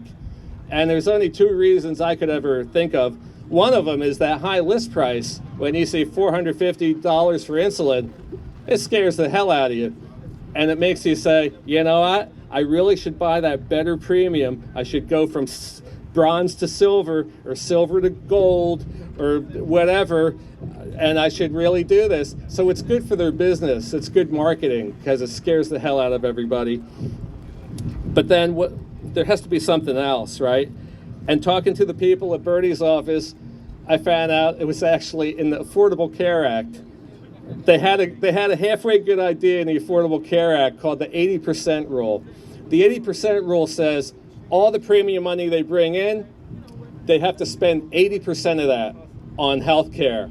Hospital, ambulance that went by, doctor's visits, prescription drugs. They got to spend 80%. If they don't spend at least 80%, they got to lower their premiums. Well, they don't want to do that. And also, this, if you notice, that limits their profit margins. It limits the profits. Ensures there's no way they can make more than 20%. If everybody were volunteering to work for them and they had no overhead, they couldn't make more than 20% profit. So they don't like that either. So what they do, or what it turns out they do, they bargain, negotiate for a higher list price coupled with a higher rebate. Now they have a lot of pull. You know, they're like Luca Brasi when they negotiate. And what they can do is, if you don't play the game with them, we're not going to use Humalog from Lilly. We're going to go to Novo Nordisk and get Novolog. And these insulins are like Coke and Pepsi. You know, they're kind of interchangeable for most people. So what are they doing, right? They're paying these high list prices. They're getting the big rebates back. The rebates don't count towards the 80% rule. So they get to tell you, we paid $500 for insulin every month. We got $450 back. No, that doesn't count for the 80% rule. That's like a backdoor to profits for the insurance companies. So that was my big discovery. We got more time? Thank you, everybody.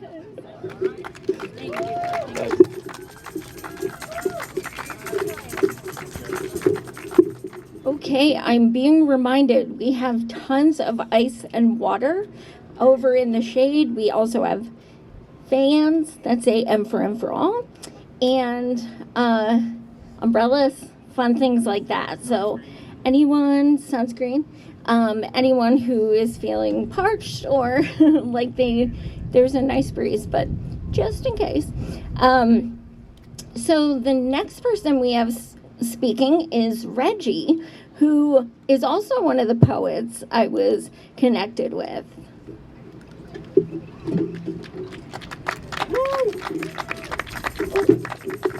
Thank you so much, Joy. Give yourself a big warm round of applause. Shout out to all of you for being here. My name is Regie Cabico. I am a queer poet, a child of Filipino immigrants.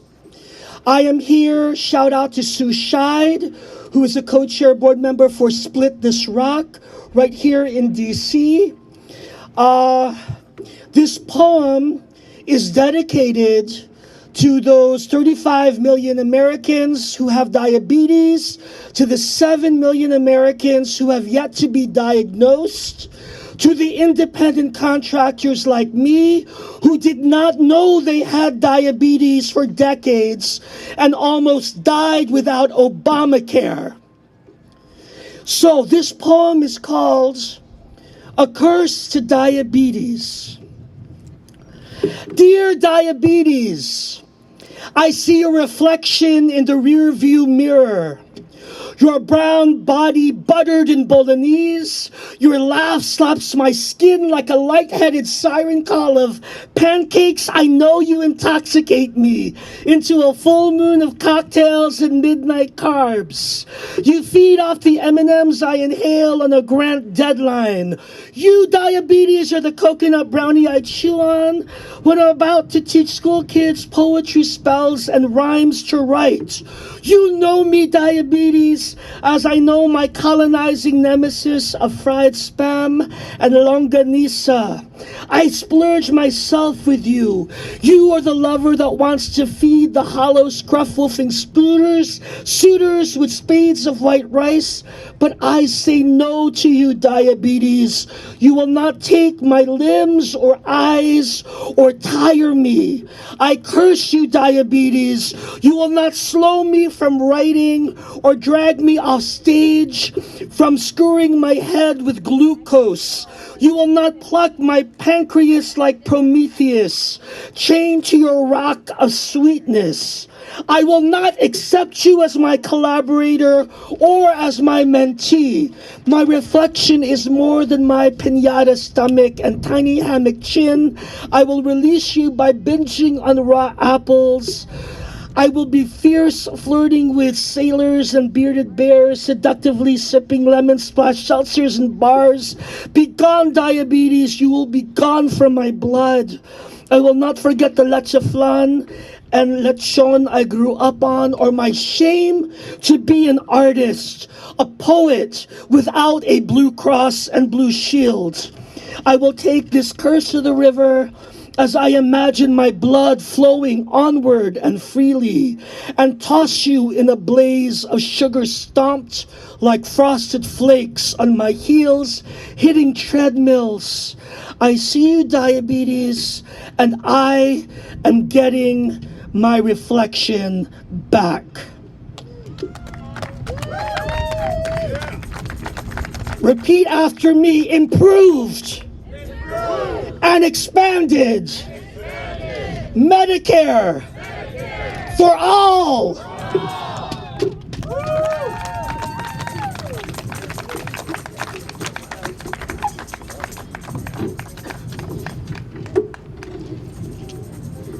I'm glad I went before these speakers, because how do you follow things like that? So our next speaker is the third poet, so it's Dr. Casey Katherine Moore.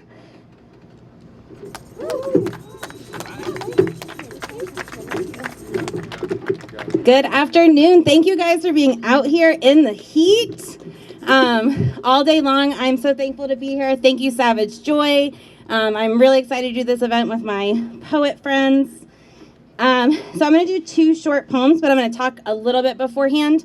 I am multi-disabled, but you can't see it.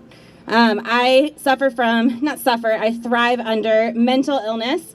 I'm bipolar 1, I'm ADHD, I have a hearing disability, and I have complex PTSD. So, and those illnesses, even though most were not diagnosed until after high school, they have really shaped my life, and access to care for those illnesses have shaped my life as a disabled person and as a 15-year veteran teacher. I remember in graduate school, I'm off my parents' insurance. I'm a millennial, so I'm before ACA. And I go to the pharmacy and I go to get my meds that I've been taking for 3 years that have kept me really, really stable post-diagnosis. And they say $874. And I didn't know at 22 that different pharmacies, there were different amounts. I didn't know until a year in that I had to go to compounding pharmacies. I didn't know that when I went to study for graduate education, that I would have to take out student loans for medicine that I need to be successful. And then seeing it as a teacher, I feel like my whole life, for myself and with students, is you are constantly trying to get people to hear you, and it's not that they can't hear you, it's that they make too much money on keeping people sick, and they don't listen. I've seen students fall through the cracks because we didn't get help fast enough. We wait until things are so bad. So the first poem I'm going to read is about that. I want to give a shout out to some people I've been working with doing more intensive care and group therapy, for listening to this poem, for sharing their stories, because it made me feel not alone in this. That mentally ill people are often, we feel like no one is listening. We feel like we have to wait until we're in the hospital, our lives completely blown apart, before we get help. This poem is called H-E-L-P. We, the mad, are often dangerously close to death. We, the mad, are often dangerously close to death by the time they see that our troubles are not solely fueled by our own forces. We are ignored by systems, by money, by people who don't see us as people.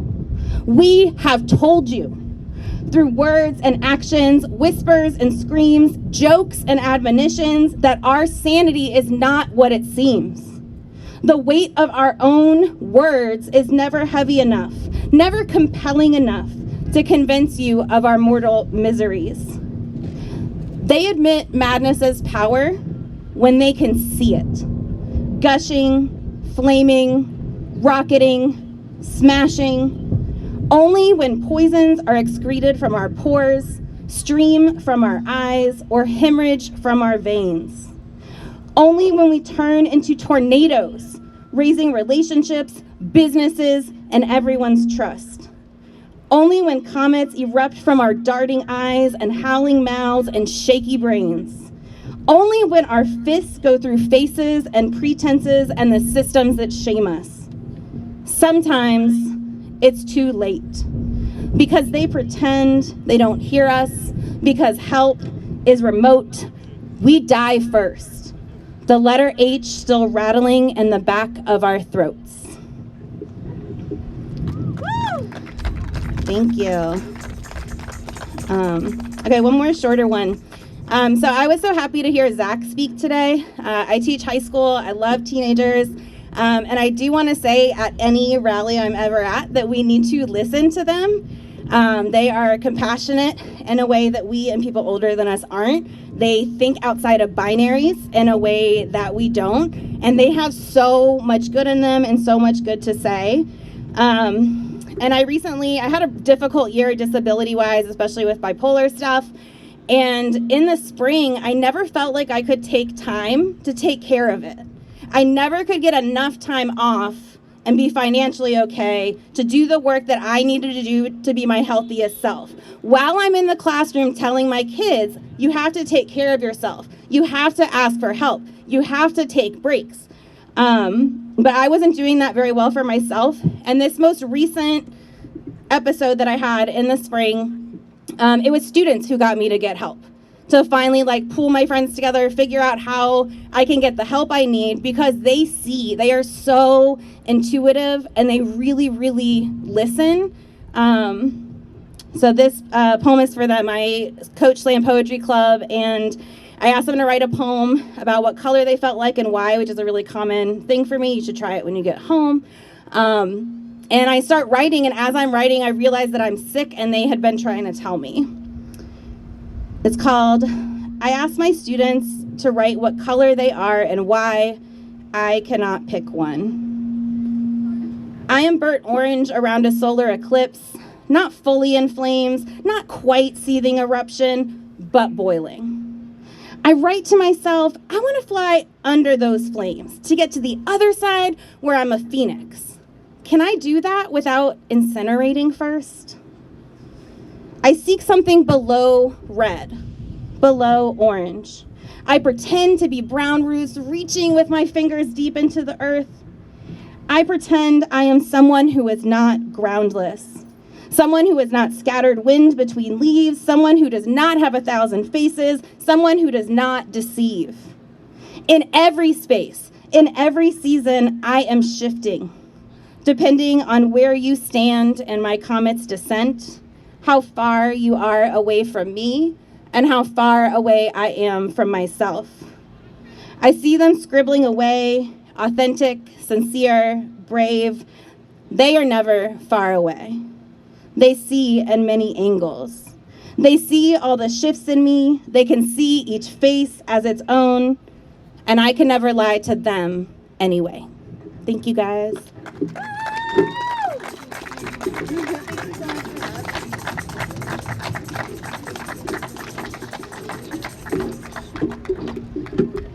So our next speaker is originally from Jamaica, and he has come here from Michigan to speak.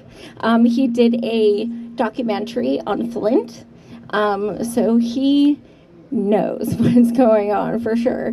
So, Dr. Cedric Taylor.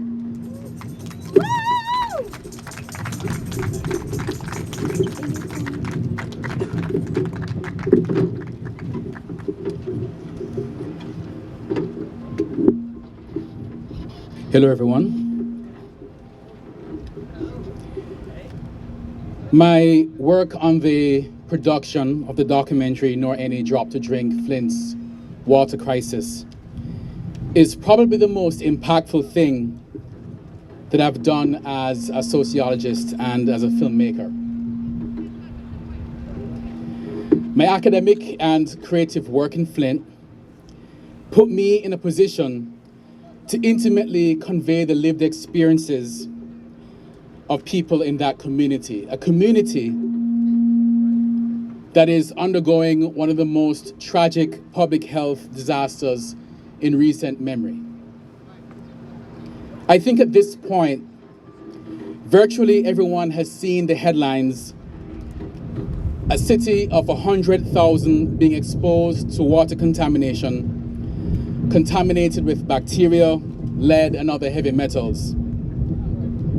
The available data says that between 6,000 and 12,000 children were exposed, all because the authorities failed to put in place corrosion controls. However, my experiences with that community tell me there is much, much more to those headlines and the statistics that you may have heard. My experiences filming there lay bare the connections between unbridled neoliberalism, environmental injustice, and the disastrous health outcomes of our most vulnerable. It has been a few years since we wrapped up production, but the stories that were shared with me still haunt. I often think about Kerry Weber, a working class mom who lives with her husband Mike and her two daughters, Victoria and Stephanie. One day, Kerry is in the kitchen and she hears her husband scream out from the living room, and she rushes in and sees her husband sitting there in panic. For no apparent reason, the vision in his left eye had suddenly dimmed, and moments later, he couldn't see anything out of that eye at all. It was in a doctor's office that they learned that he had suffered an eye stroke. The retinal specialist surmised that Mike had developed a blood clot which blew in his eye, or more likely, his blood pressure got so high he simply popped an artery. Either way, the doctor believed that exposure to Flint's contaminated water was the cause. Today, Kerry's husband is partially blind and has subsequently suffered a full brain stroke. Today, Kerry's daughter, Victoria, is coping with profound organ damage, while her other daughter, Stephanie, is coping with the psychological trauma of nearly dying from Legionella disease.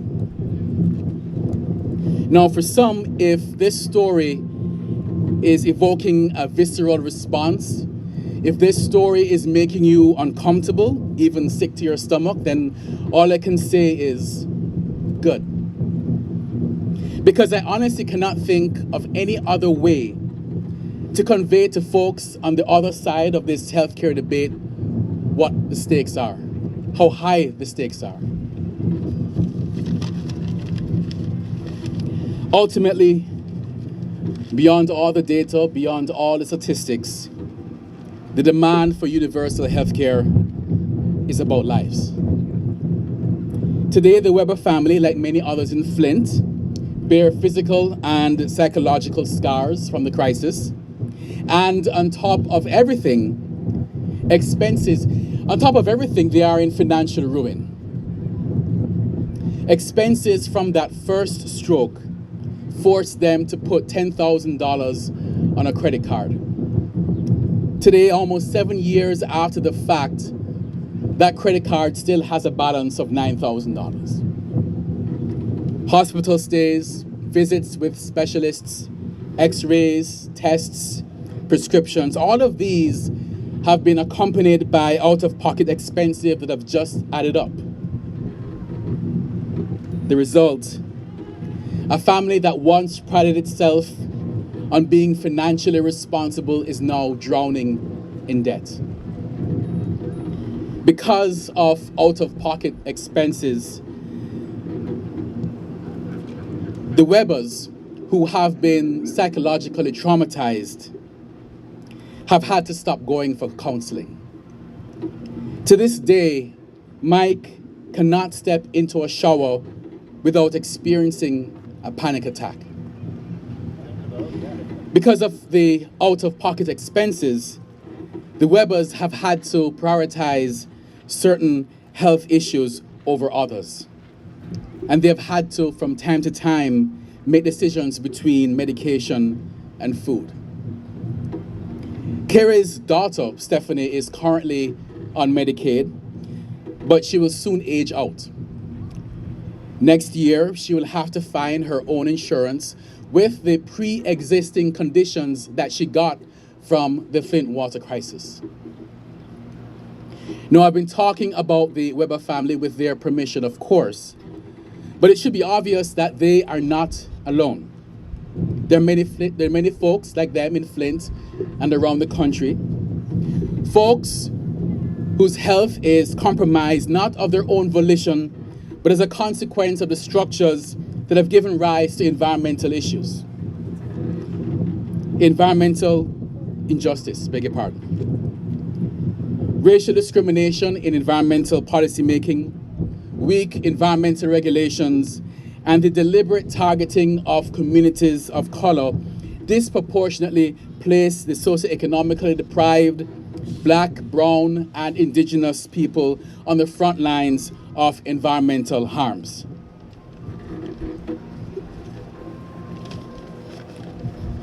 Through our collective inaction, the most vulnerable among us are sacrificed in the name of industry and unfettered capitalism. I contend that for environmental justice communities, class action settlements are not enough. Targeted piecemeal legislation is not enough. There is no evidence. There's no evidence that these things have or will provide all the necessary funding for affected communities, especially in the long term. And if we understand that Flint is the proverbial canary in the coal mine, then we should understand that there are likely countless occurrences of environmental injustice all over the country that have not yet been uncovered, but are nevertheless making people sick. We should not wait for the next case of environmental injustice to come to light in order to take action and provide health care. This is not merely a theoretical proposition. These are lives we're talking about. For those who call America home, we must ask ourselves, do we accept the status quo, a reality of an America where so-called disposable communities are sacrificed and where injustice is an outcome of business as usual? Or do we collectively move to ensure that as a first step toward restoring justice for marginalized communities, the necessary steps should be taken to make them whole again? Do we demand that communities that have been environmentally harmed by corporate interests receive the necessary resources to heal? Do we demand that if people are harmed by their government, they should be taken care of by their government?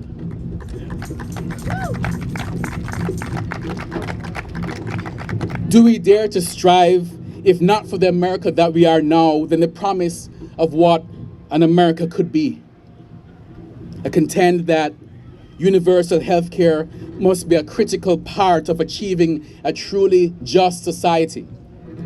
A society where high-quality health care is a human right, where everyone, regardless of zip code, socioeconomic position, or race, is fully covered. No co-pays, no deductibles for any health service that is required in the short or long term. This means that families like the Webbers will not have to debate and convince insurance companies of a direct link between their exposure to environmental hazards today and their illnesses 5 to 10 years from now.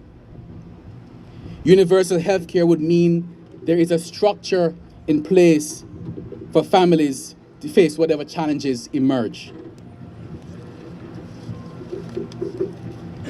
There are those that believe a slow, gradual reform of the current for-profit system is the way forward.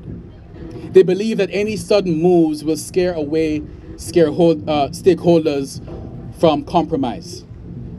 I contend that such an approach is unacceptable because it will cost lives.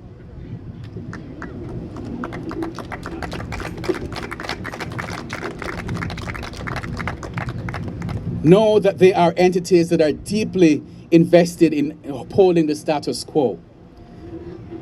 These interests, who profit from the healthcare system as it is, have demonstrated that they are prepared to fight tooth and nail to fend off even small threats to their profits. The stories you have heard today are both sad and infuriating. But this is not an occasion to dwell in despair. This is a call to action. Today, we voice our support for HR 1976. We voice our support for the expansion of Medicare, which would provide comprehensive benefits for everyone in the United States.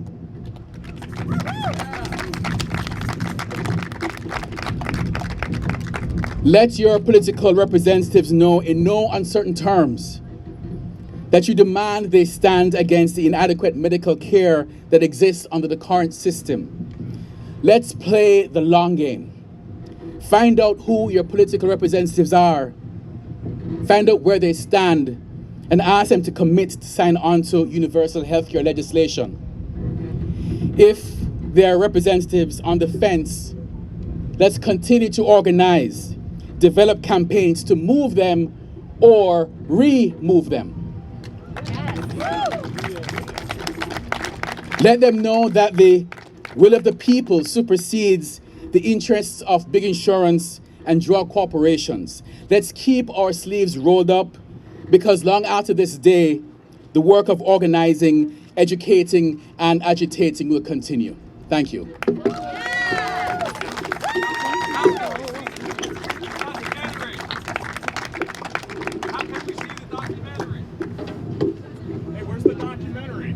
It's on Vimeo. Where can we find it? Oh, Vimeo. Vimeo. Thank you. So next we have Dr. Ana Malinow, who has helped us organize and came here all the way from California.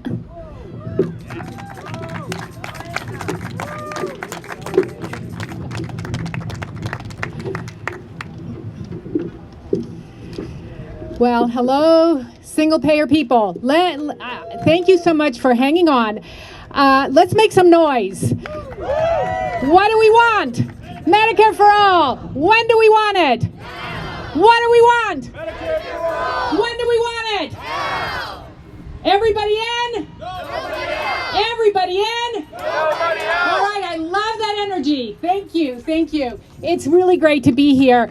And before I get started, I really want to thank some individuals for making this happen. So March for Medicare for All started this planning many months ago, and I want to thank our wonderful MC, Savitz Joy. Thank you for this great effort. I want to thank all of our volunteers, and I'm going to forget some: Emily, Lauren, Ricky. Okay, so I'm forgetting already. And then I also want to thank Elizabeth, who worked so hard. Unfortunately, she wasn't able to make it. And we are here because of Elizabeth. So thank you so much, Elizabeth. I want to thank our ASL. Thank you so much. I want to thank all of our volunteers, the people distributing all the water. Thank you. You're making this a great success. And small gatherings have really been at the head of big change in this country. So my name, yes, is Ana Malinow. I'm a pediatrician. I am past president of Physicians for a National Health Program, and I am one of the lead organizers, thank you, for National Single Payer. We are a national organization of social justice movements just like yours, united by three non-negotiable demands. One, healthcare is a human right. Everybody in, nobody out. Say it after me. Everybody in, nobody out. 2, healthcare must be free from corporate profit. Everybody in, nobody out. And 3, healthcare can only be established through national legislation. Everybody in, nobody out. So let's go through our 3 demands. What does it mean when we say healthcare is a human right? Well, a human right starts at birth, not at 65. A human right means we do not go bankrupt from medical bills. Healthcare as a human right means everyone, from conception to death, has the right to comprehensive, accessible, affordable, universal, gender-affirming, anti-racist, non-incremental, equitable healthcare for all. Now, do you think this is going to be handed to us?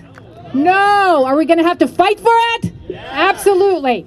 Now, second demand. What does it mean when we say healthcare must be free from corporate profit?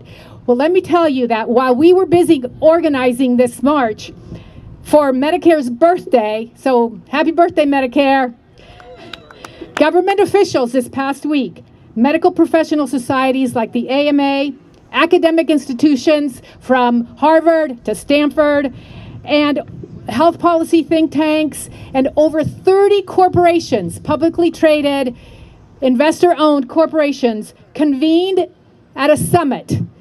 To do what? Do you think that they convened to protect Medicare? Absolutely not. They convened to hand Medicare to Wall Street. Yes, absolutely. Now, don't let them fool you. They hawk value, they hawk accountability, they hawk equity, as if corporations that created the inequality in the first place could ever achieve health equity. So, you think that Wall Street is just going to give up? No way, no way. We're going to have to fight for Medicare for all. Now, demand number 3. What does it mean when we say healthcare for all can only be achieved through national legislation? Well, should we leave Medicaid expansion to the states? Should we leave abortion rights to the states? Should we leave voting rights to the states? Should we leave healthcare rights to the states? Absolutely. States' rights have never moved this country forward. In fact, it's always moved us backwards. There is no incremental program that can ease us step by step, state by state, to the removal of the corporate powers and to private insurance companies. Private insurance companies, corporate profits must be removed from the system through national legislation. Thank you. This is our crisis moment. COVID-19 has proven how ineffective, inefficient, inhumane, and honestly, indifferent our healthcare system is. 1 million dead from COVID, 339,000 of which could have been prevented had we had a national health program.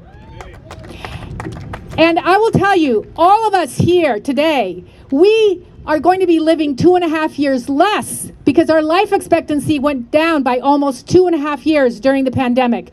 But this loss in life expectancy was highly racialized. Blacks have lost 3 years in life expectancy, and Native Americans have lost almost 5 years in life expectancy. Is this fair? Is this equitable? Does this add value? No. Wall Street is not going to save us from this. And while Americans died, the 3 largest health insurance companies, let's call them out, United Healthcare, Humana, Anthem, saw their profits double.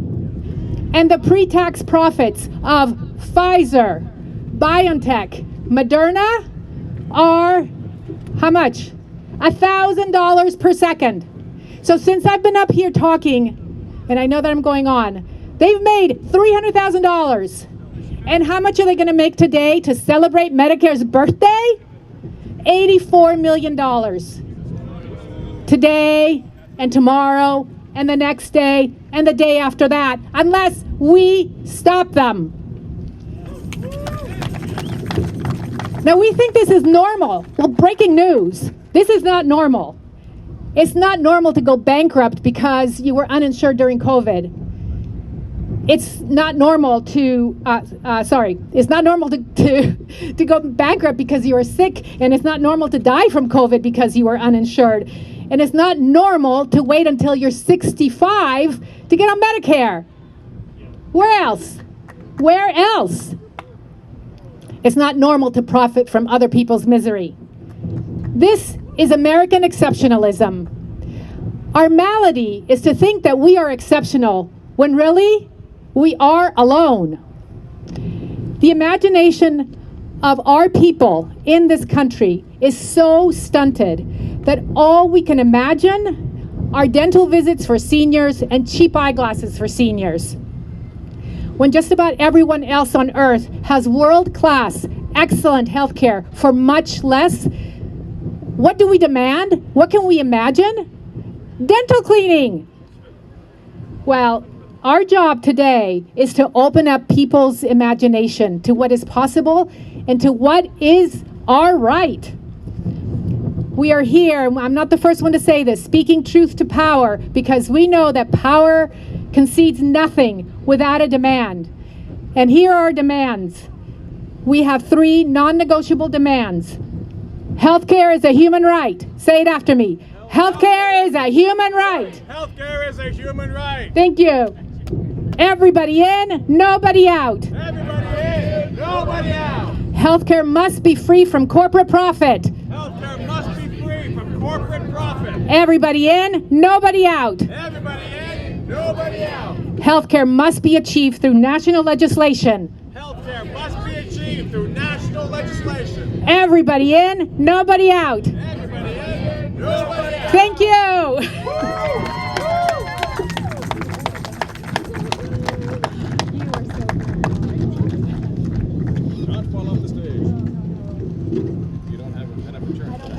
So our next speaker, you heard from earlier, he gave the demands. Geoff Ginter, he works in healthcare, and he spoke last year as well. He came from New Jersey. Here you go, bud. It's you. Yes, as best I can. I still came from New Jersey this year too.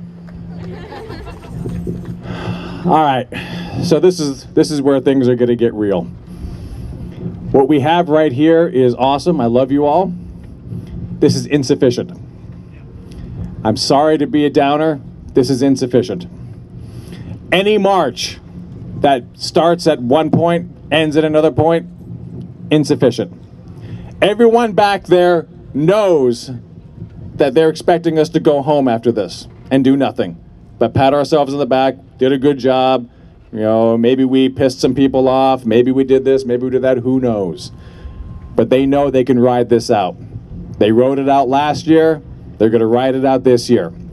A march is useful when and exclusively if it is an invitation to extended, long-lasting, personal sacrifice, direct action. That is what is needed.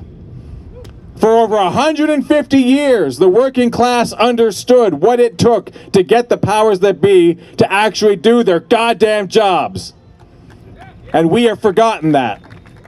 We have abandoned direct action. We have abandoned general strikes. We have abandoned militancy in service of just vote.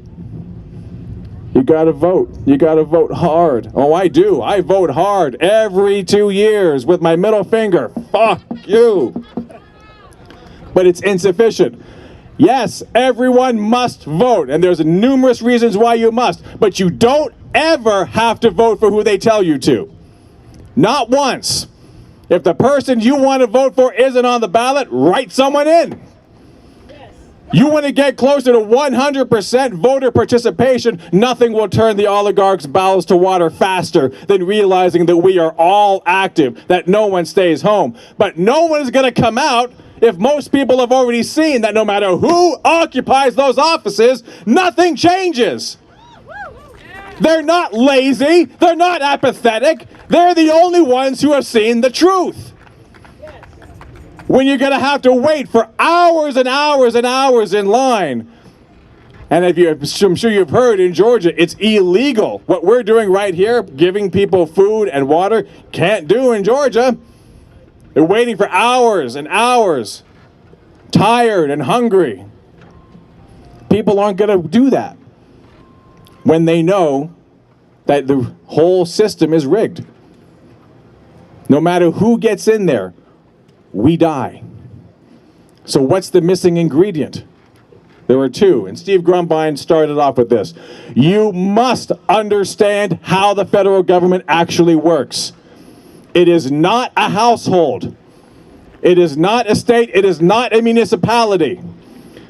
It has given unto itself the exclusive right to have the legal authority to marshal whatever resources it wants to do whatever it wants.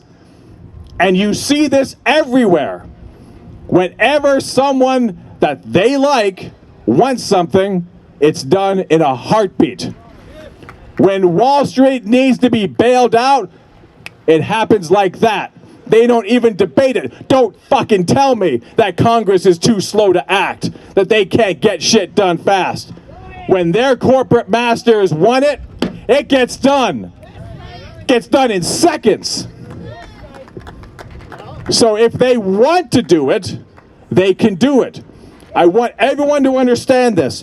What matters to the federal government, not your state government, not your municipal government, to the federal government, the only thing that matters is, can it be done in reality? And I'm not talking political reality, I'm talking in reality. Do they have the real resources available to give us Medicare for all? Do we have enough doctors? Do we have enough nurses, hospitals, clinics? Do we have enough pharmaceutical companies making the needed medications? Do we have enough medical manufacturers making the x-ray machines and the MRIs?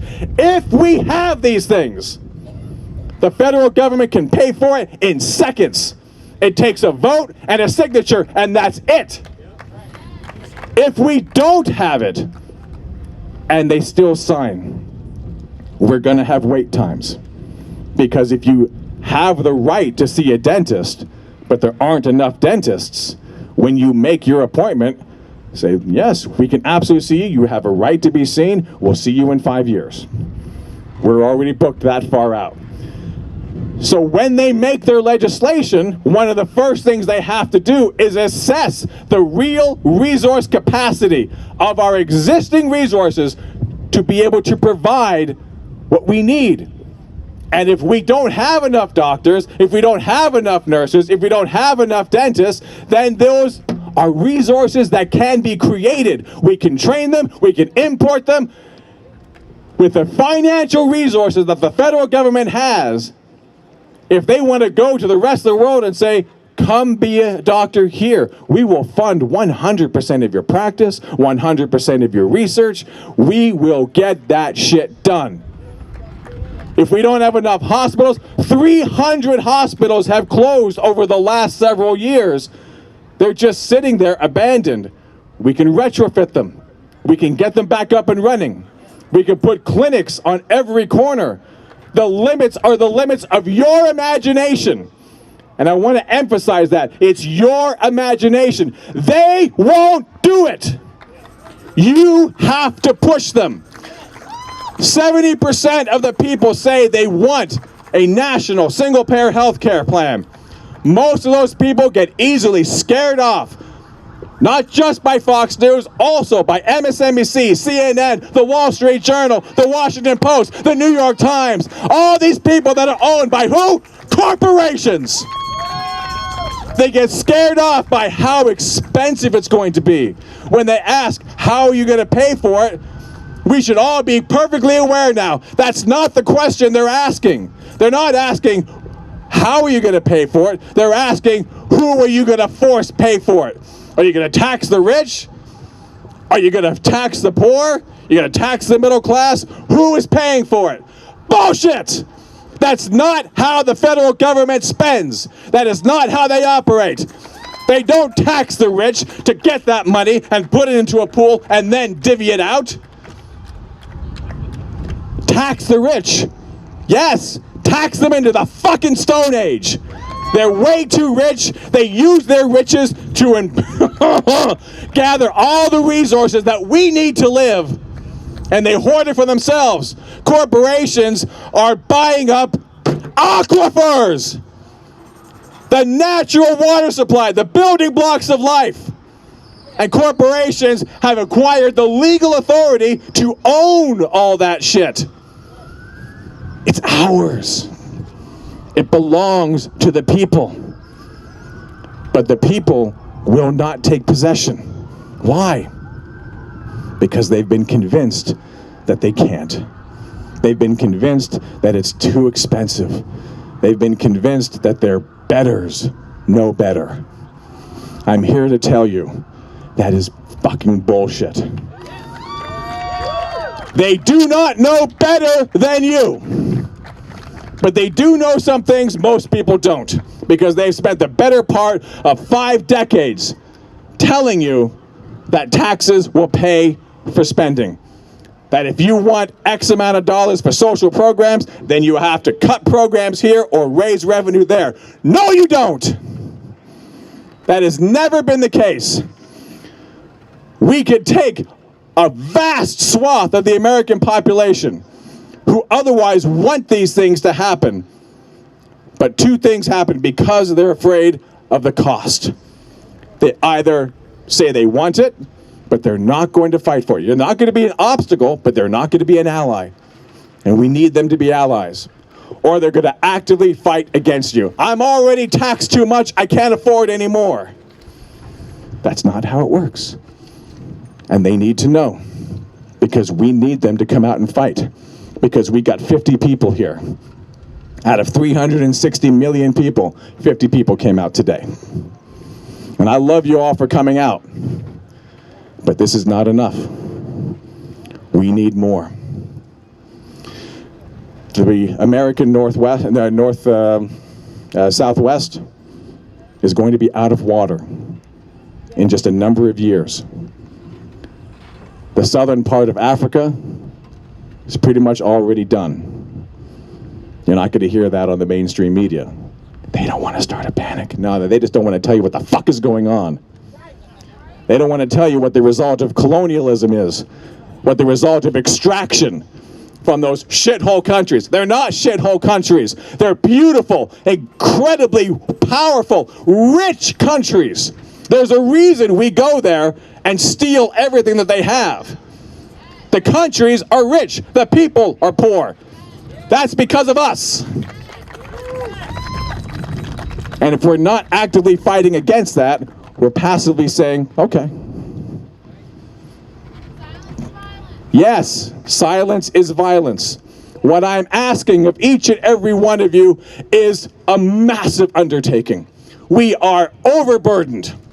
Climate change is coming for us. We have no possibility of getting health care today. We are overly policed, overly stimulated, overworked, underpaid, stressed out beyond all capacity for reason. And despite this, I am telling you, it is not over. We still have a chance to turn all of this around. But it won't happen with a march. It won't happen with a sternly worded letter campaign. By big government, it won't happen by the Green New Deal. You quote valid problems that we need to work on, real solutions. Who is government, sir? Tell me right now. Who is government? Yeah, you can say that. Did you pass any laws this week? The problem, sir, is that the people that are in government stole the government. That's true. Then what the fuck are you talking about? I'm talking about that shit right here. You're talking about that shit? Healthcare for everyone. You think that's shit? Yeah. Wow. What the fuck are you doing here? I was coming by and I heard your mouth telling me. And I'm hearing a mouth from you saying that we deserve to die. No. You don't deserve to die. Then what the fuck are you talking about? You deserve to tell me I have to pay for it. You're not paying for it. You need to pay attention. You think it's going to be free, do you? I think it's going to be done with public money. The federal government is not financially constrained. Your taxes do not fund federal spending. That is the point. It never has. It never will. Have you ever seen a large federal program work? I have seen a whole group of people get together, buy the government, and make things not work on purpose. That's what I have seen. You are being extremely disrespectful to our speakers, and you need to go. Keep your mouth shut. I have the same right as you have. We have a permit. I'm speaking real We problem. have I'm not a either or. permit. But you don't understand what the problem is or the solution. You think the government is something outside of yourself. If you're not going to take the government, then the government will be outside yourself. That's the way it works. The problem is corruption. The problem is who occupies that office. And if you're not going to be part of the solution to get them out and be the government, then you don't know what you're talking about, sir. I agree with. We need to do just that. And when we do that, we will have all the resources we need to get that. You're not paying for it. He's not paying for it. She's not paying for it. We, the people, are paying for it. Money is a legal contract. Maybe that remains to be seen. Step number one, get them out. No. Step number one, build a movement that will make them do whatever we tell them to do, regardless of who is in there. You want to make it electoral? No matter who you send in there, they will be bought and sold by the time they've been sworn in. We don't have time for that. So we need to build a movement that will pay. I don't give a shit who's in there. We're going to make you do it no matter who you are. Republican, Democrat, Green, Independent, Libertarian, don't give a shit. How do you make them do it? How do you make them do it? General strike, mutual aid. You have to make them hurt. Yes, we do. And when are you going to be one of those people? Instead of just running your mouth, when are you going to be one of those people? Okay. Thank you very much. What we need is a general strike. Bring them to their knees. Nothing less will do. We don't have time for anything less. Even if you think we do for healthcare, we do not when it comes to climate change. Big and bold is all we have left if we want to live. Thank you very much. We can't get enough people to show up.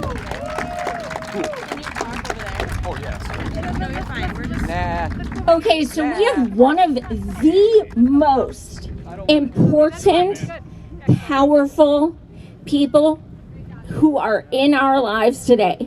She is a Black Panther. She is a mutual aid queen. She was on the March on Washington. She was a student of Malcolm X. She is power. And she inspires me every day. She was here last year. She was on our show. And everyone better be quiet.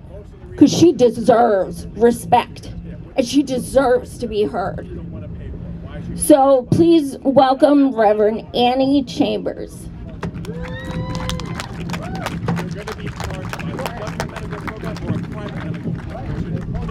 Give us just a quick moment to get Reverend Annie on the stage.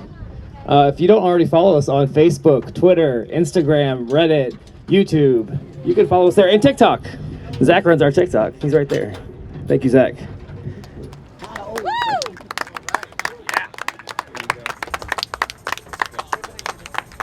Okay. Good afternoon, and thank everybody for their wait. And it is a pleasure being here, because when I was asked, I did put off something else, but I could not miss this. Health care,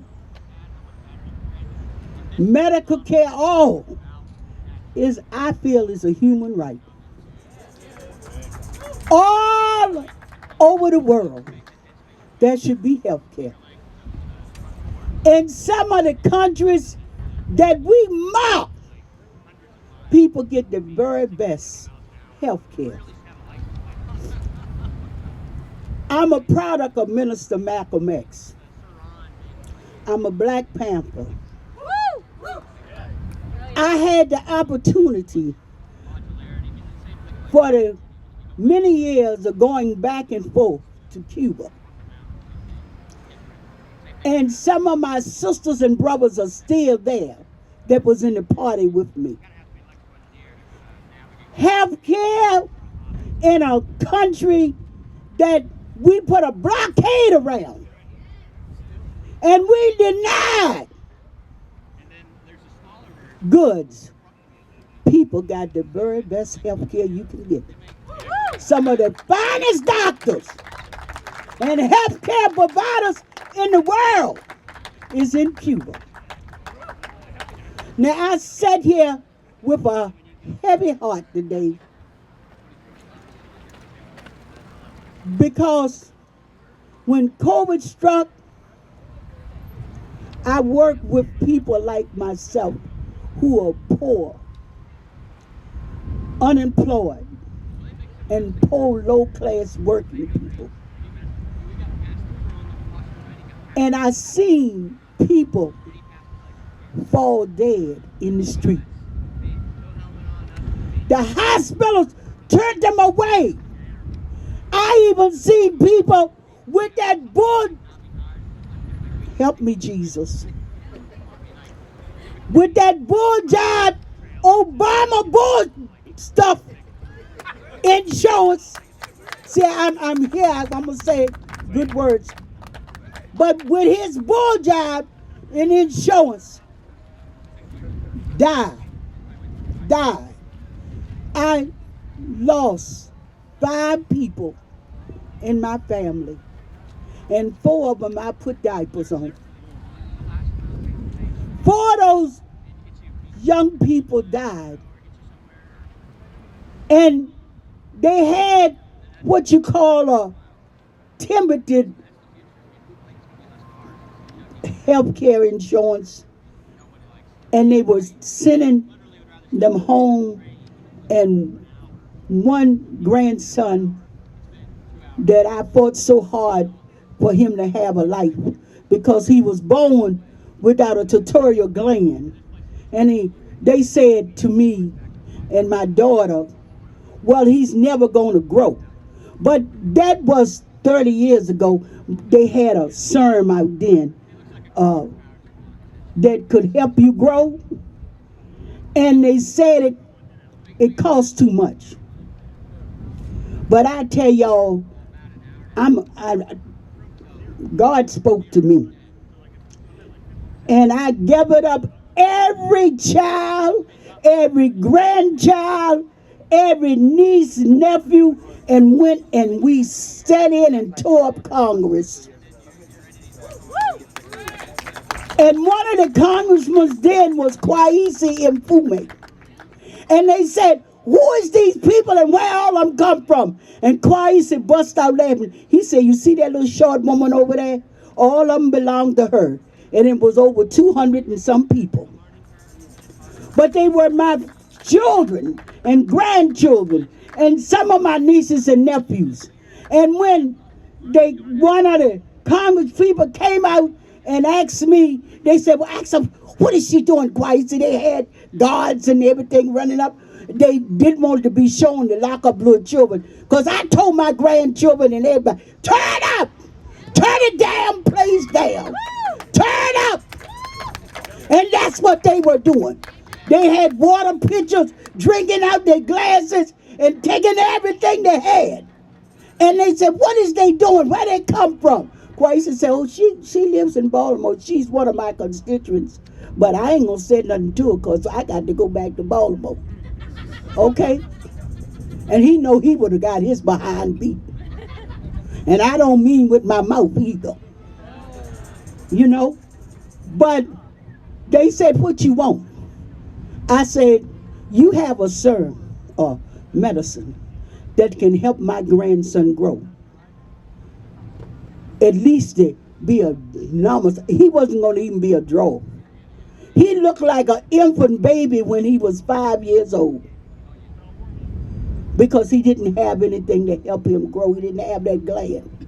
And so they said to me, how much it costs. I said, I don't give a, and I'm going to tell y'all just what I said. I said, I don't give a damn how much it costs. I know my child deserved this, and he's going to get it. That's right. Or they said we put you in jail. I said, hell, I was born in jail. I was born in America. I'm poor as hell, I'm black, and I'm a female. So I was born in jail. And so they said, Kwaisi, if you can get her to this, because the news had come by the grove by then. And they said, if you can just get her to quiet down and everything, we will help her. Until the day my grandson passed, he could get his serum once a week. He lived to be 30 years old. He's one of the young people who died with COVID. He had insurance. He worked for Social Security, but it was Obama's bull job insurance. Okay?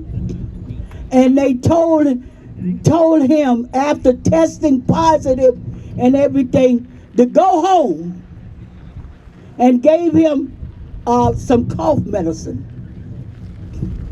and some Tylenols or whatever that bull job was. But my grandson did not get up that morning. He died.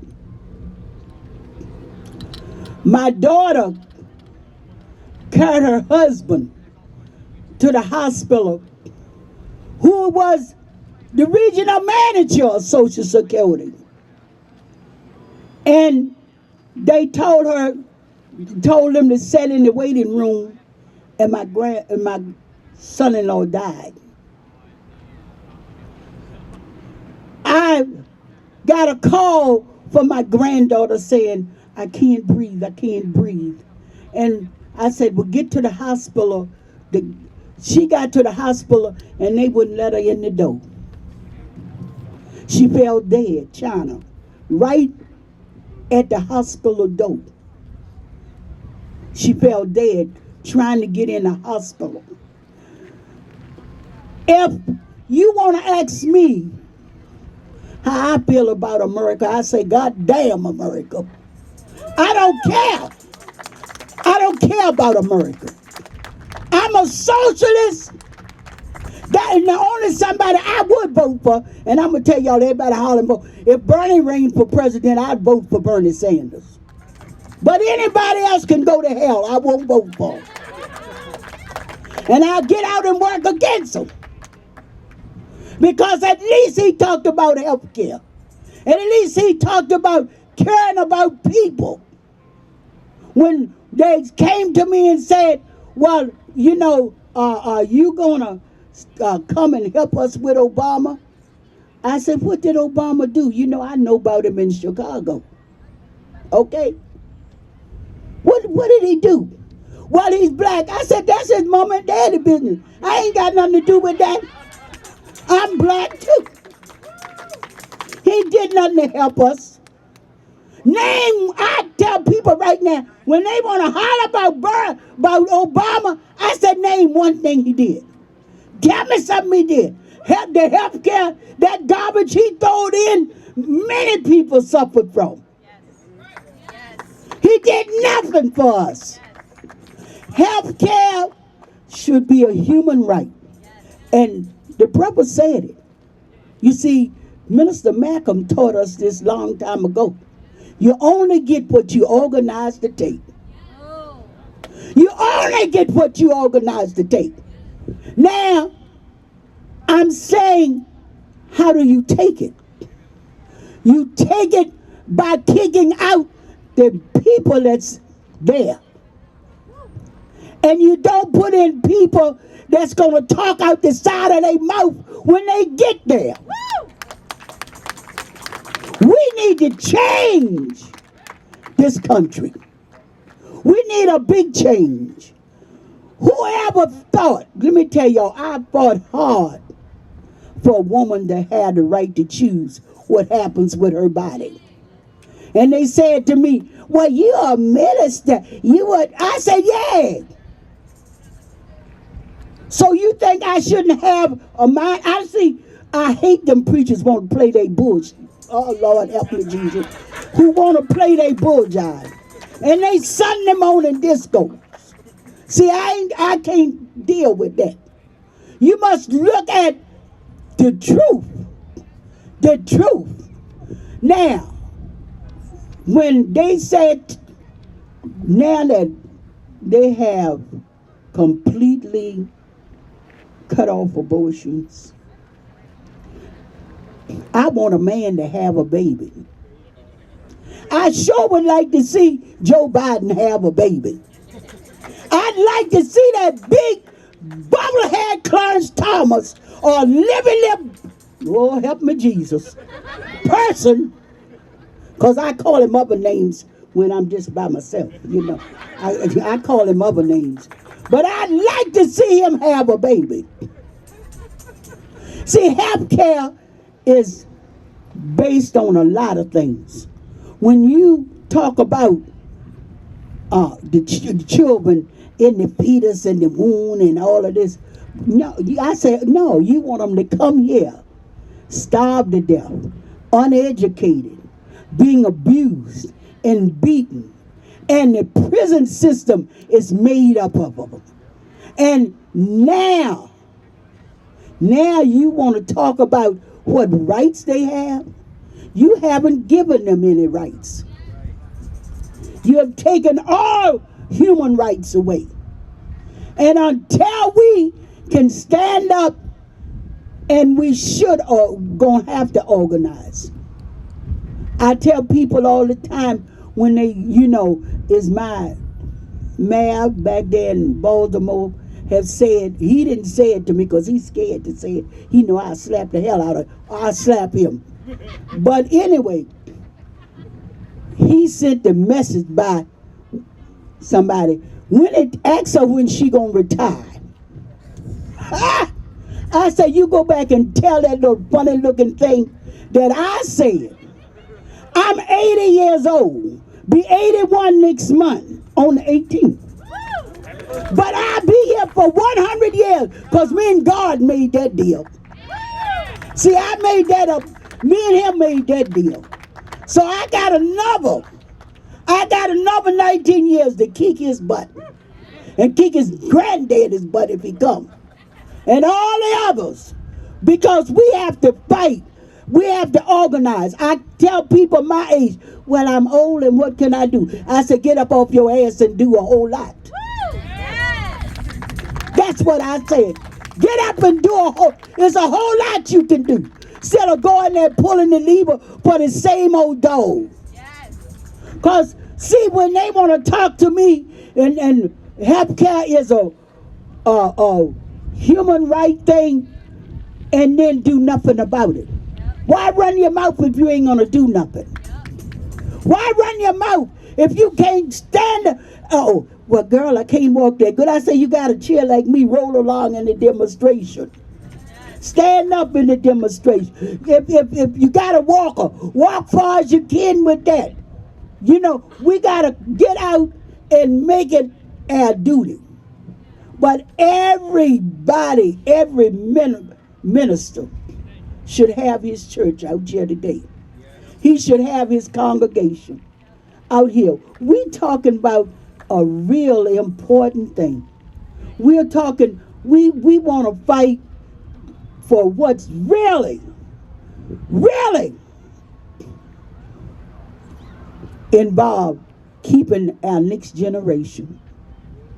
Because healthcare is education, healthcare is food, healthcare is housing, healthcare is jobs, healthcare is just being a human being. You understand? Because all those things, if you don't have a house, you get sick. If you don't have a job, you go hungry. You don't have nowhere to live. All these things snowball. But when you don't educate the young people, then they can't compete to get nothing anyway. But you want to talk about in the womb. Well, hell, they ain't going to stay in there forever. They not going to stay in the womb forever. Hell, I had 25 of them. I was so glad when they got out, I could shout. Yeah, God gave me 12 sons and 13 daughters. But I was so glad when each one of them got out of there, I did not know what to do. And I tell them about it now. You owe this to your community. You owe it to your not your this country. Because I'm going to tell you, I don't have no allegiance to America. I don't have no allegiance to America. When I used to tell my children when they say, stand up and pledge allegiance, I said, if I ever catch you standing up pledging allegiance, I beat the hell out you. Hell yeah! I beat the hell out you. Because they have no allegiance to you. They have no allegiance to you. Their allegiance is to money. We sit in a country that greedy people came here from the very beginning to steal and plunder and take away. So why I'm going to give you some allegiance? That's why when they used to tell my sons about going into the service, I say, do you want to die? Go into service. Come back, I'll kill you myself.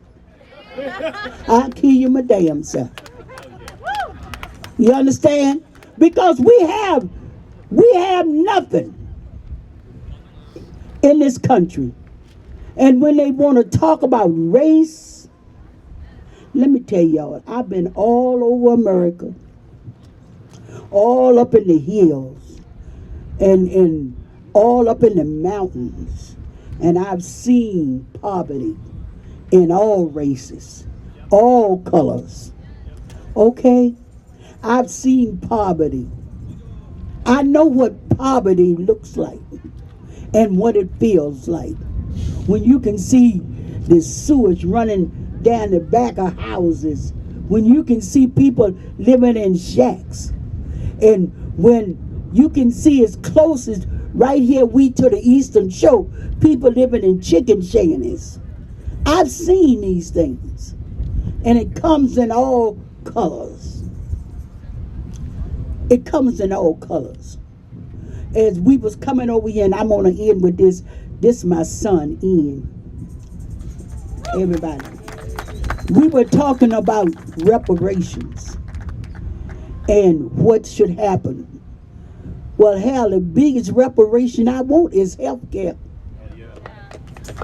Because if I made it with the doctors who done counted me out 2 or 3 times, and I done made it to 81 now, because I'm going to have that birthday next month, y'all. Well, August the 18th. And I'm going to have some more. You know, I'm going to have some more.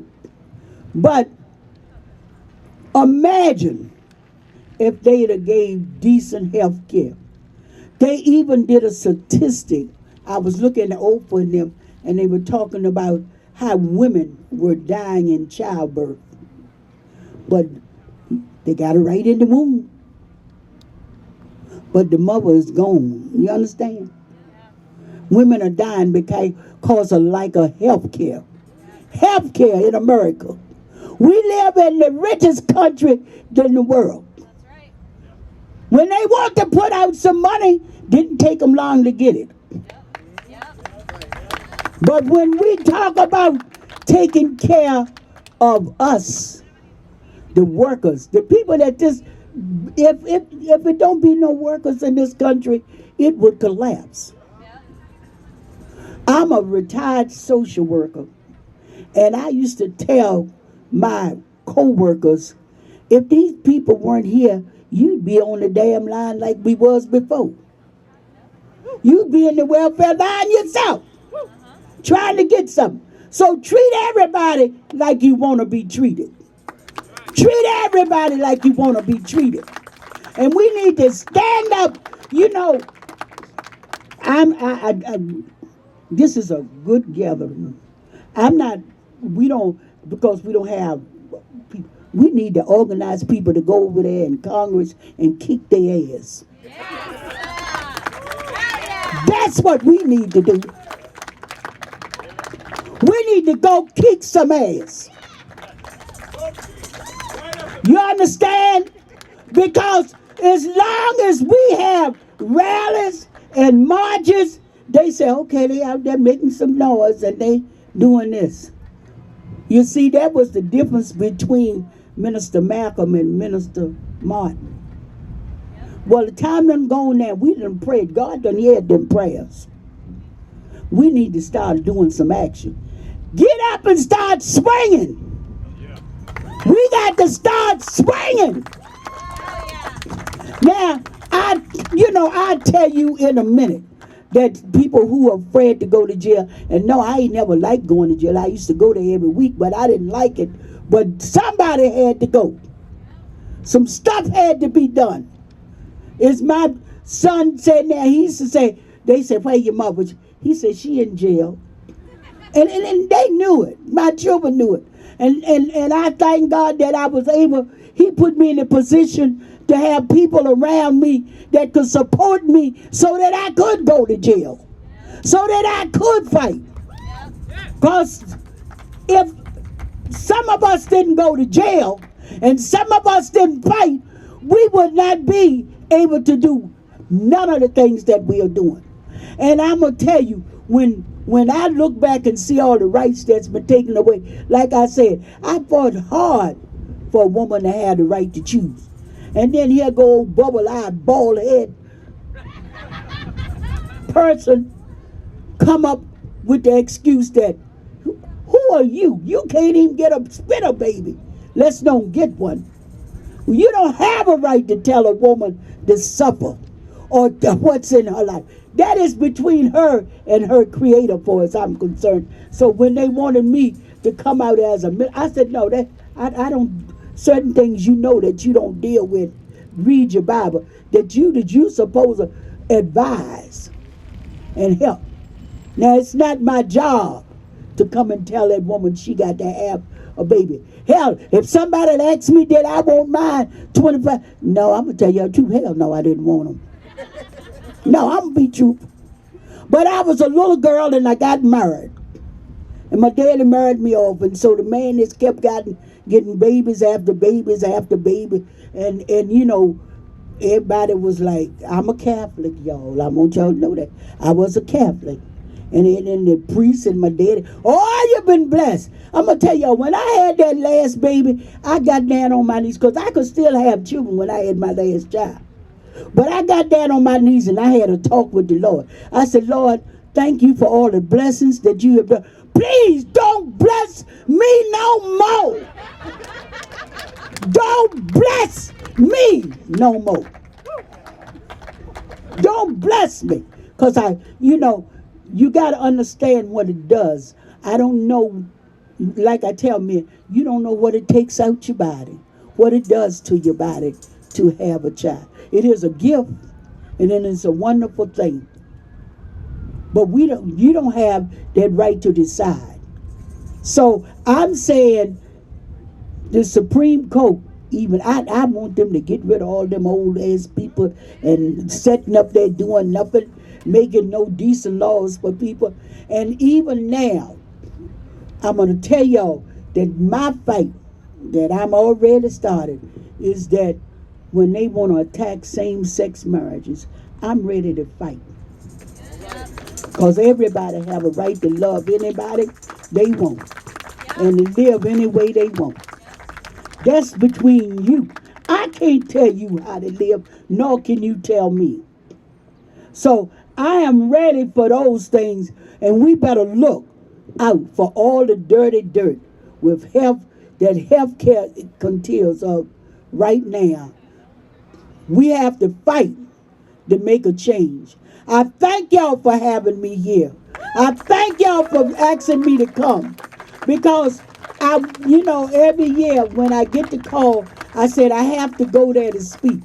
because that is one of my things. I will continue to fight for health care. Call on me.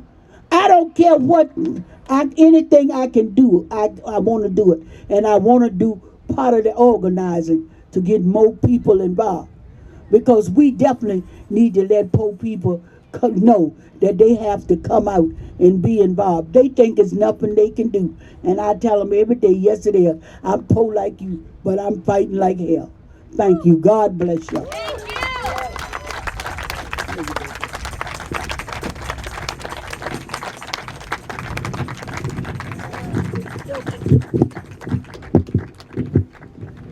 You guys, I'm going to be straight up.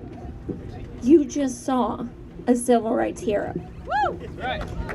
You are going to tell your grandkids and your great-grandkids that you saw Reverend Annie Chambers speak. It's like 100 degrees and I'm like goosebumps for the past 10 minutes.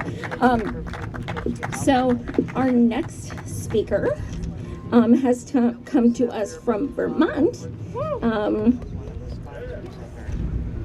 And let me see.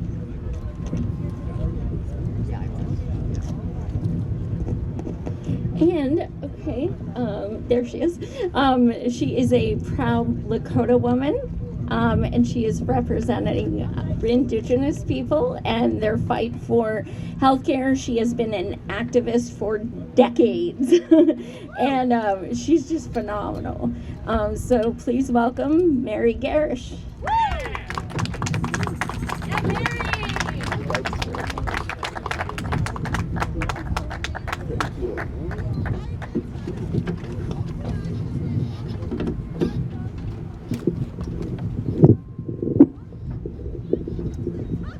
Itakwe Oisin.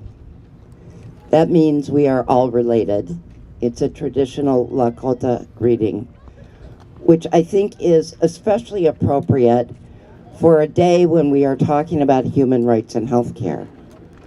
So today we're going to explore, and as you all know, I'm sure, there are many treaties that our U.S. government has broken, not honored, etc., with indigenous peoples.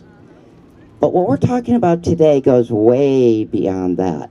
That goes to the fact that we are all human beings and that we literally do have a right to health care. Yeah, I'm not talking about we want to have a right to health care. I'm talking about international law. I'm talking about treaties. Okay, we all know what treaties are, right, in the international world. I mean, imagine if one of the treaties that our government had signed and ratified through the people up there in that building, say to end the Second World War, were breached by our government. What do you think would happen? The international community would go crazy and they would be called out on it. Here's the problem. We don't all realize that we have a real right to health care.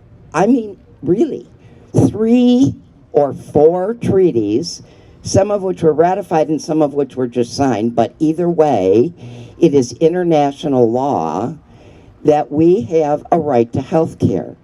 We don't have a right to health insurance. It is not the same thing at all.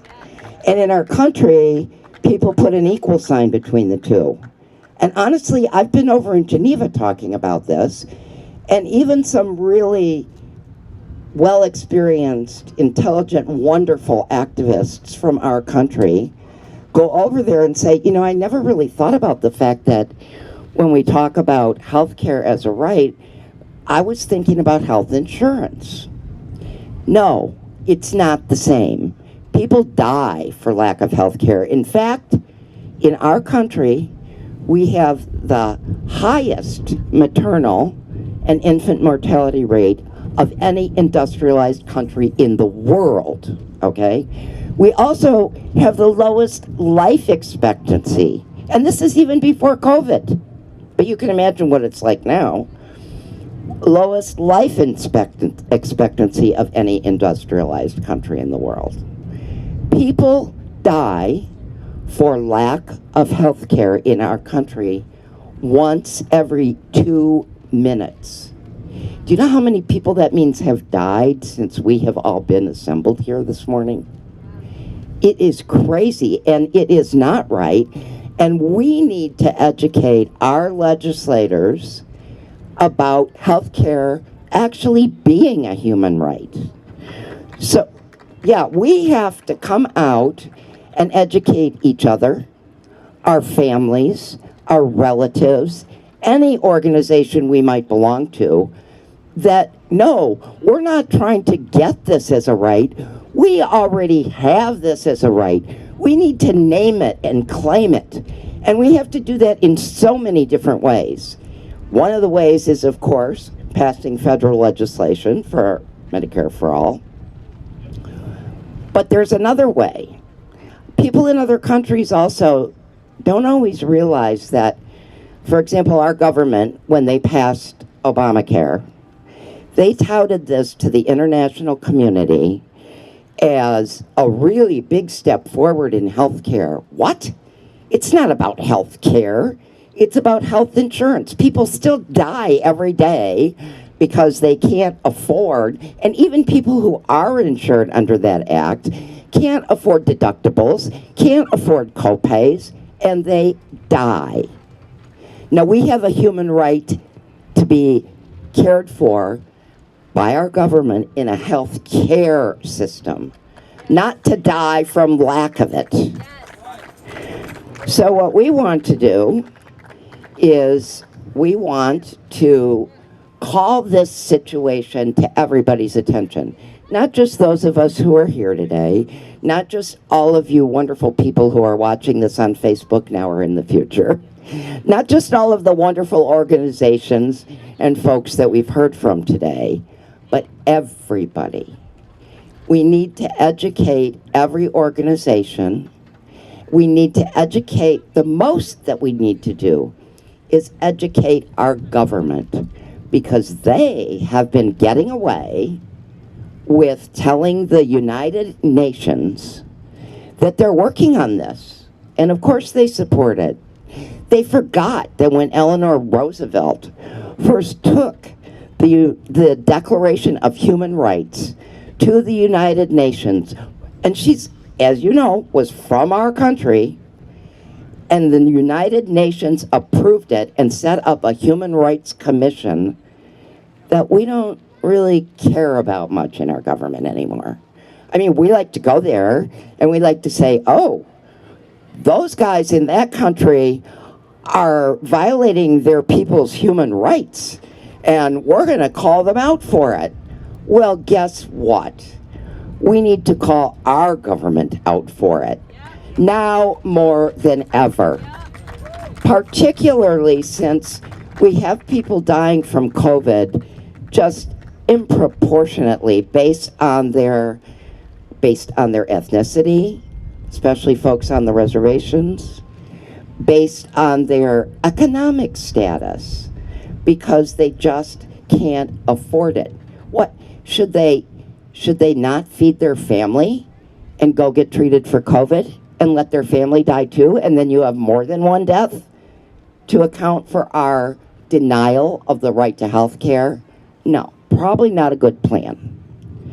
So there is a whole group of us, and I see a lot of you here today, and I really appreciate it, and we need to spread the word, who have decided that our government, the ones back there, the ones in the White House, the ones in our states, the ones in our towns, the ones on our reservations, need to be educated. And of course, their attitude is, oh, if healthcare for all were such a good idea, we would have done it already. That's what they tell all the countries who have this. They say, oh, well, and so how do you, we can't afford that.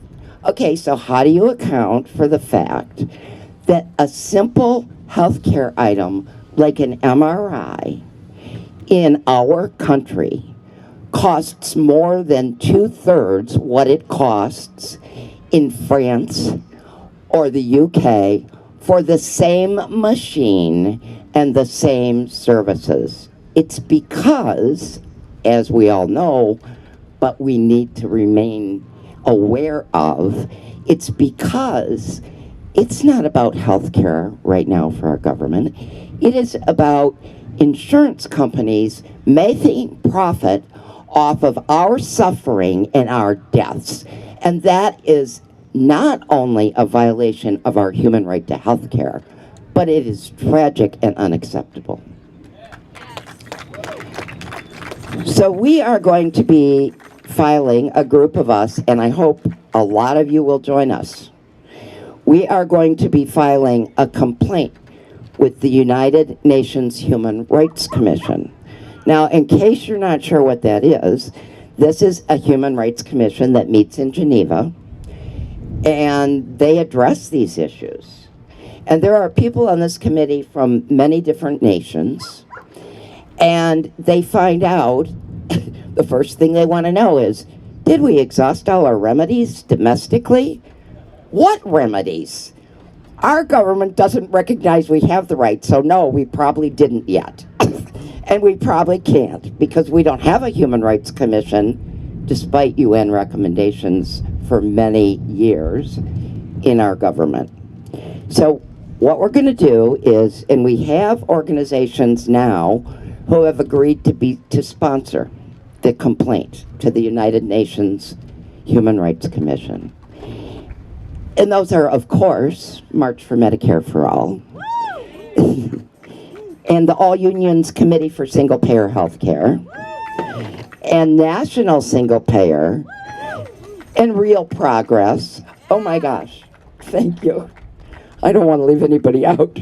And the National Lawyers Guild International Committee, because they're very skilled at this, and the Poor People's Campaign.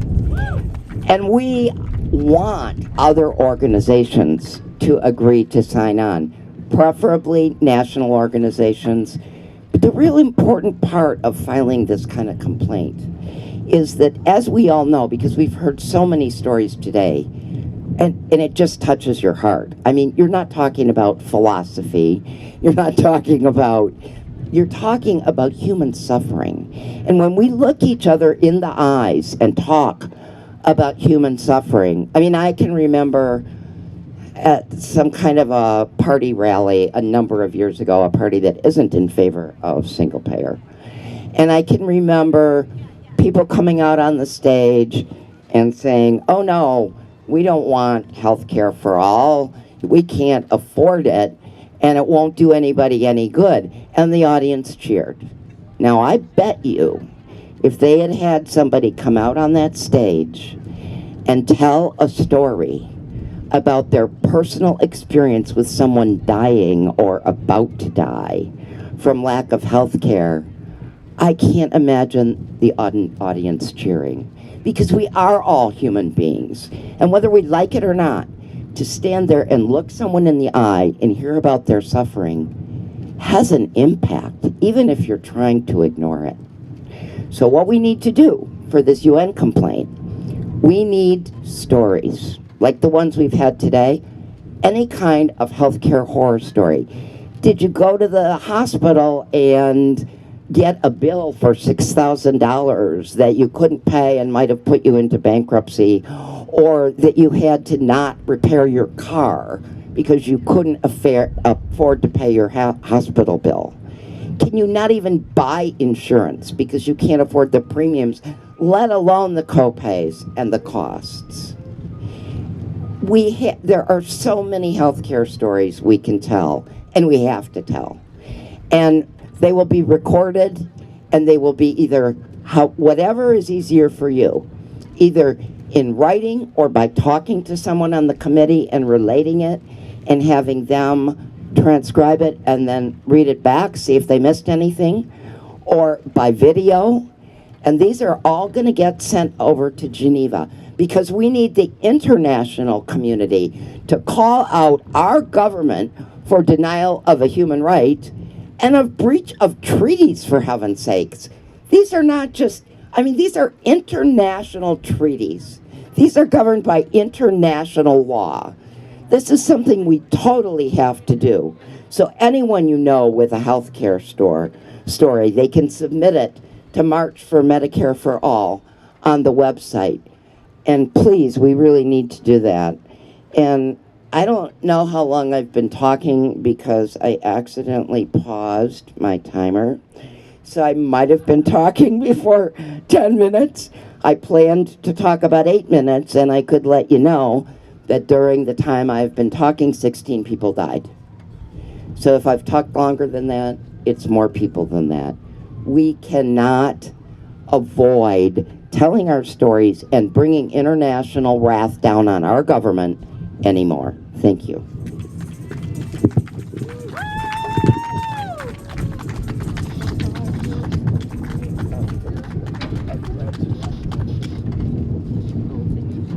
And for those who don't know, over by, we actually have a media tent, or a media table, I should say. Is that what that is? Where's? Okay, so we have a media tent or table, and we will be collecting videos of anybody here and written statements if you'd like to share, because it's so important. We are going to New York and we are presenting this. So the more people we have, the more power it's going to have. So definitely, if you'd like to share your story of you, someone you know, or write it down or video, definitely join us afterwards. We'd appreciate it. Our next speaker is Reverend Delman Coates. I have seen him on video numerous times and even Zoom calls, but I have not yet met him in person. So give it up, because he is amazing. Thank you so much. Thank you so much. Thank you so much.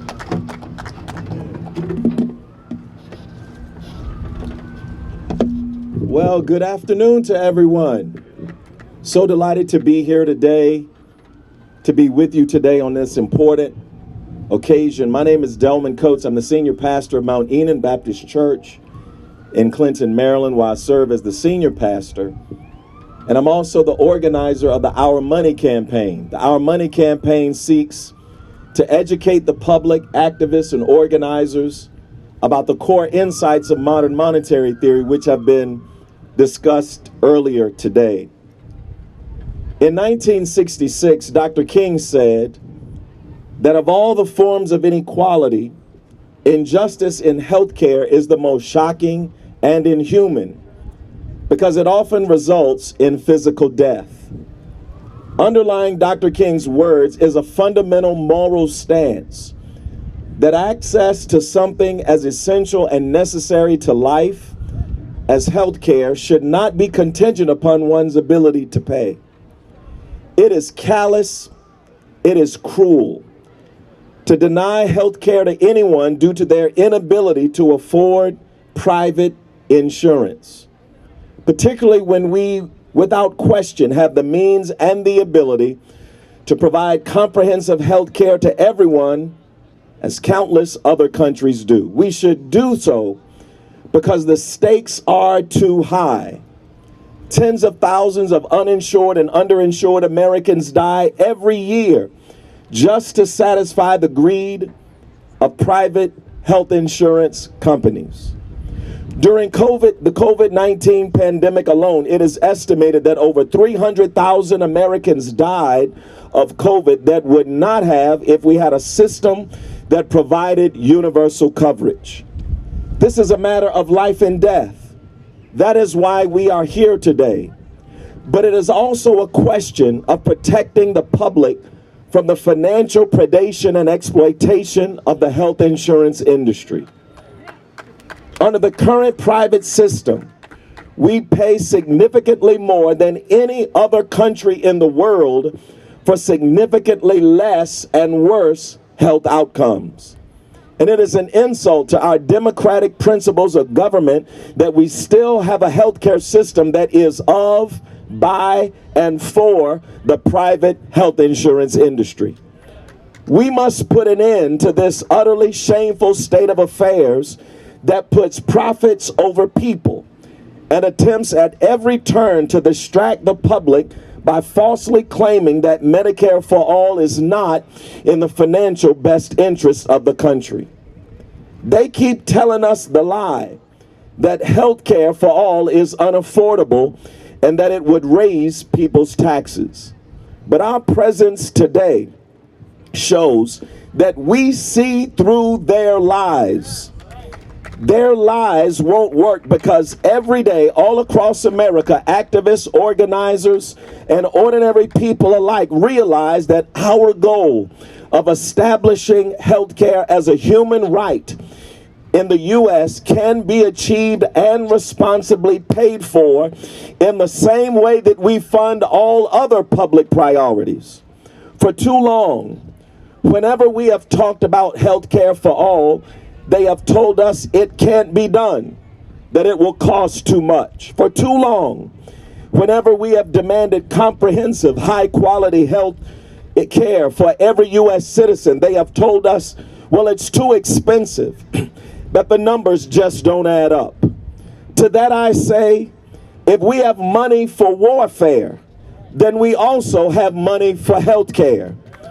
And the insights provided by modern monetary theory let us know that that's the case, that our ability to spend is not limited by revenue, that we are only limited by two things: real resources and our public will. We have been told our entire lives that there was no money to attend to our most deeply held and brutally neglected public priorities. They tell us we'd love to pay for quality public schools and free health care and address climate change, but there's not enough money to go around. But to these talking heads and their esteemed economic advisors, we declare that we see through their lies. We know that the U.S. government cannot run out of money any more than a carpenter can run out of inches, or a scorekeeper can run out of points. The federal government of the United States of America has the power to responsibly create money and to do so on behalf of the American people. The predatory, corporate, and financial donor class has manipulated the debate around health care and has exploited our sense of dignity for too long. They try to make us think that public spending is some kind of handout.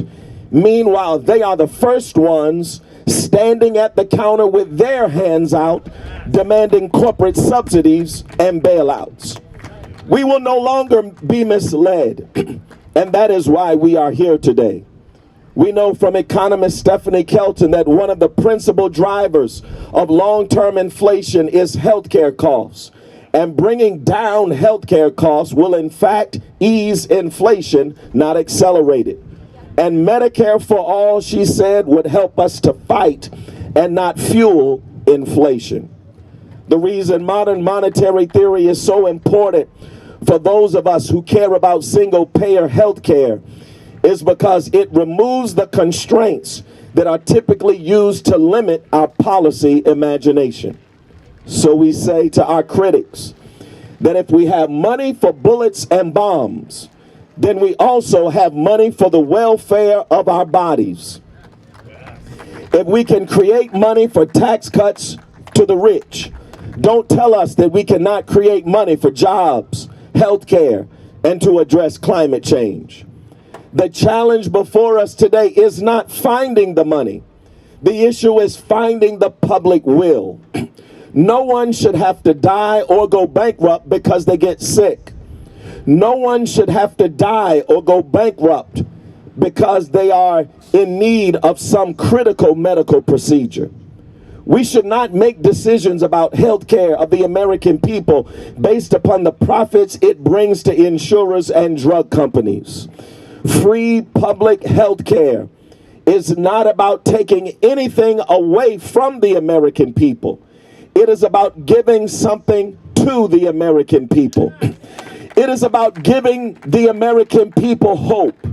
It is about giving the American people a better life, better opportunities, and better stability in a world where people fear becoming ill and they feel airborne viruses.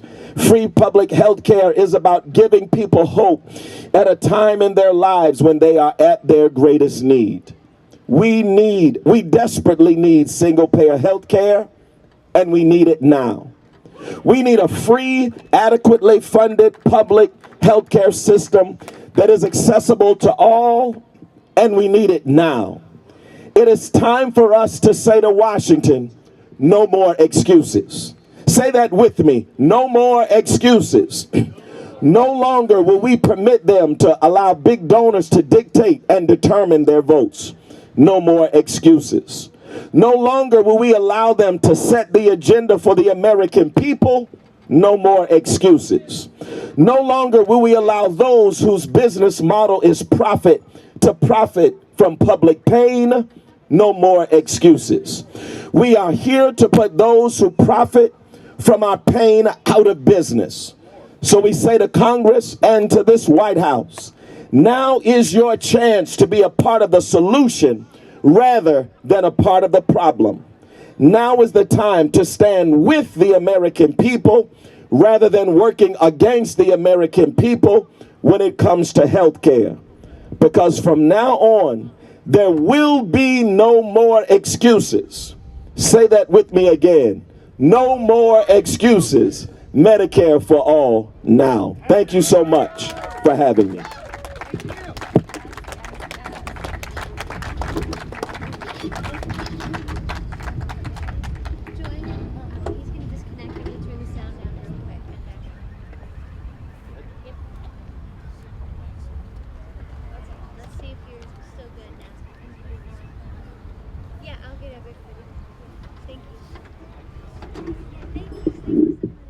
When I told you we had an awesome lineup, I was not kidding. So our last speaker, but stick around because we have something afterwards. Our last speaker is from New York, Dr. Mike Pappas. He is incredible. He was on our 20-hour Medicare for All Summit, and he was phenomenal. So thank you so much.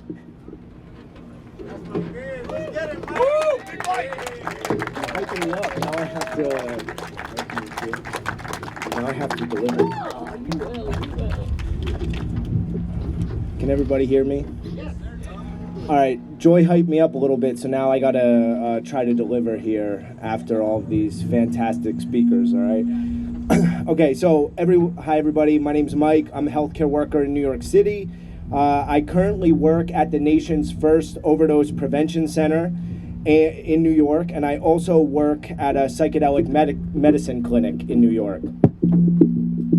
We good? I can move like this if... There you go. We good? There you go. Cool. Everybody can hear? Okay. Prior to working at these two places, I also worked at a federally qualified health center in the city, and I worked at a hospital in New York City. Also a member of Left Voice, which is a revolutionary socialist group with a publication that is part of an international network. Now, since I'm a socialist, we're going to get to talking about a word that's been said once or twice today. That's the C word. Okay, we're going to get to talking about capitalism a little bit during this speech. So everybody strap in. So to start out, and I think this is no surprise to anyone here, but just in case it is to anybody, I want to be really, really blunt and make things really, really clear. Our healthcare system is a complete piece of shit that doesn't remotely foster health or well-being. I was working in a hospital at the start of the COVID pandemic and saw this firsthand every single day. This fact was made even more clear as the pandemic progressed. I watched as COVID was allowed to spread throughout the population and people were sent back to work early despite clear lacks of safety. The pandemic clearly showed the public health system in this country, if we even want to pretend that we have one, exists to maintain health just enough that people's bodies can hold up to be exploited and for nothing else. This is because our labor is what makes things run, and our labor is what makes certain people in our society a whole lot of money. I mentioned that I now work at a harm reduction overdose prevention institution in New York City. Every day I'm working with poor and often homeless patients. The suffering of the patients that I see is a direct result of a society that prioritizes profit accumulation over health. The plight of the patients I work with does not have to exist. We don't have to live in a world where a patient comes to see me with literal maggots eating away at wounds on his legs. We have the ability to provide everyone with housing, food, healthcare, everything they need in our society. But the society we live in creates different levels of hierarchy to ultimately benefit the ruling class and the system itself. There needs to be poverty, inequality, and vast levels of suffering in order to maintain this system. We need people living on the streets or people struggling to pay their rent or buy groceries so that the walking, breathing, human-sized piece of fecal matter like Jeff Bezos or some other billionaire shithead can have 15 yachts or buy a 10th mansion. Under capitalism, as our bodies deteriorate because of the various forms of violence inflicted on the individual, societal, or ecological level, this system finds ways to profit from even this. Our healthcare system today exists to extract monetary value from those bodies damaged by capitalism. Under this system, once we are old, disabled, or undergoing any condition that keeps us from being able to sell our labor, we are thrown to the side. Under this system, we are only valued for the money we can make for the ruling class.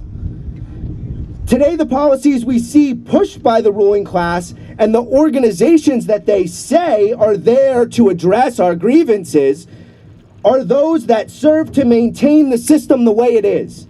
This includes the lack of access to basic rights every human deserves, such as a healthcare system that actually cares about health. More recently, the attack on bodily autonomy should be a clear example of how little our society does to actually maintain well-being. Whether the attacks we see on trans people and queer people throughout the U.S. or the attacks we see on the access to reproductive rights throughout the country. These attacks mark huge advances and really a new phase in the right's effort to roll back anything from the right to abortion, to trans children's rights to exist, to children's rights to have education without being fucking shot in their schools. These attacks aren't going to end there, though. They will continue. They will continue because we live under this system of capitalism that sees each of our bodies as something to be controlled and exploited for the benefit of the capitalist class. We are seeing how under capitalism, any right won can be taken away from us at any moment. So the question then exists, what the hell to do about this? For some to push back against these attacks, the answer is to just elect more progressive politicians. For some, the question of how to get healthcare system we need comes with a similar type of answer. But I'm sorry to say that even the most progressive politicians, as long as they're part of a capitalist party, serve a capitalist system. Say it again. Our rights will never be won through appealing to capitalist politicians. They'll never be won through appealing to capitalist parties or international governmental organizations or domestic government organizations that are literally arranged to uphold the system to function the way that it does. Let's take one quick example to look at, which is the fight for abortion. As we see access to abortion attacked by the right, let's remember the reason this is even possible is because the Democrats, instead of codifying Roe when they had the opportunity after opportunity, decided to use this fundamental right to an abortion as a bargaining chip to gain votes. And the Democratic Party has used similar tactics around healthcare reform. Vote for us, and maybe we will help push through Medicare for all. Maybe we will help you get some type of, humane healthcare system if you vote for us. Well, you know what? We need to finally say fuck that and fuck them. We cannot let a capitalist party hold our fundamental right to healthcare hostage any longer, no matter what fake-ass progressive language X or Y politician uses. I don't give a shit if it's AOC, if it's Bernie, I'm sorry to say, we cannot let that party keep holding our rights hostage. We can't wait, ask, or expect capitalist politicians to give us the healthcare system we need, whether it is for the fight for free, safe, legal abortion, or any right. We need to take examples of how others have mobilized around the globe to guide us. In terms of the right to abortion, in Argentina, for example, the right was won through fighting in workplaces, communities, schools, and in the streets. And we have to do that same thing here. A party like the Democratic Party is not on our side, and it's not going to help us get the healthcare system we need as a working class. This is the same party that helped uphold a global capitalist system that created the COVID pandemic and then allowed it to spread and kill people. And now is doing the similar shit with monkeypox. This is the same party that continues to give money to the racist, murderous institution of policing and to ICE. The same racist, murderous cops, by the way, that will be hunting down people for having illegal abortions in the future. So you know what? Fuck the police. I want to make that very clear. Fuck each and every one of them. There's no progressive police. No matter what they try to tell you, I don't give a shit if they fucking cater us through the streets or whatever. Fuck the police.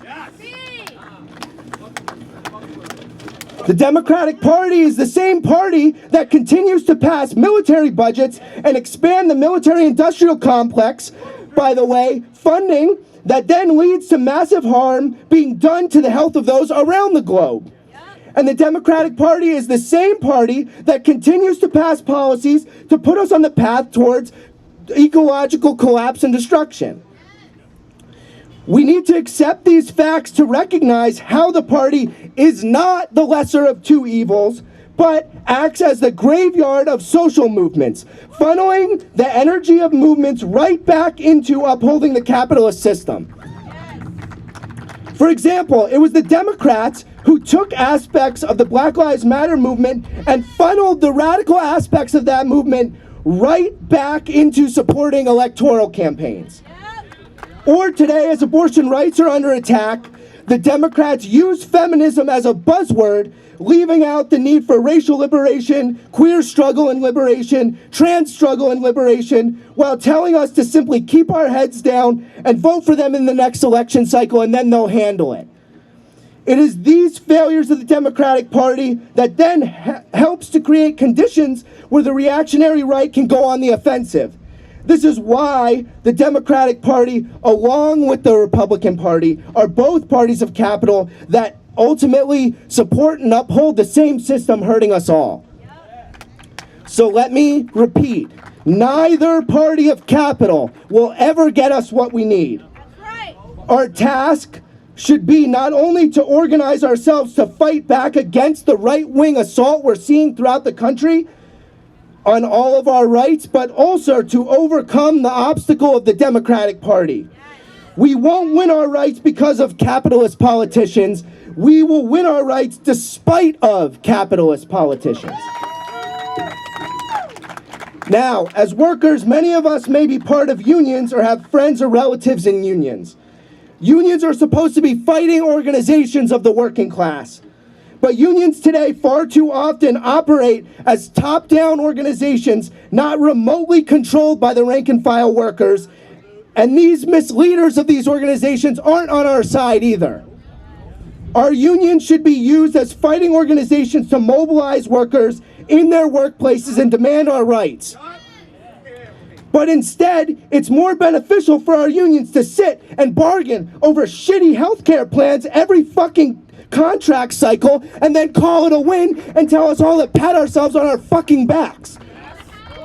Then we have to go out after that big fucking win and beg for X, Y, or Z to be covered by parasitic insurance companies.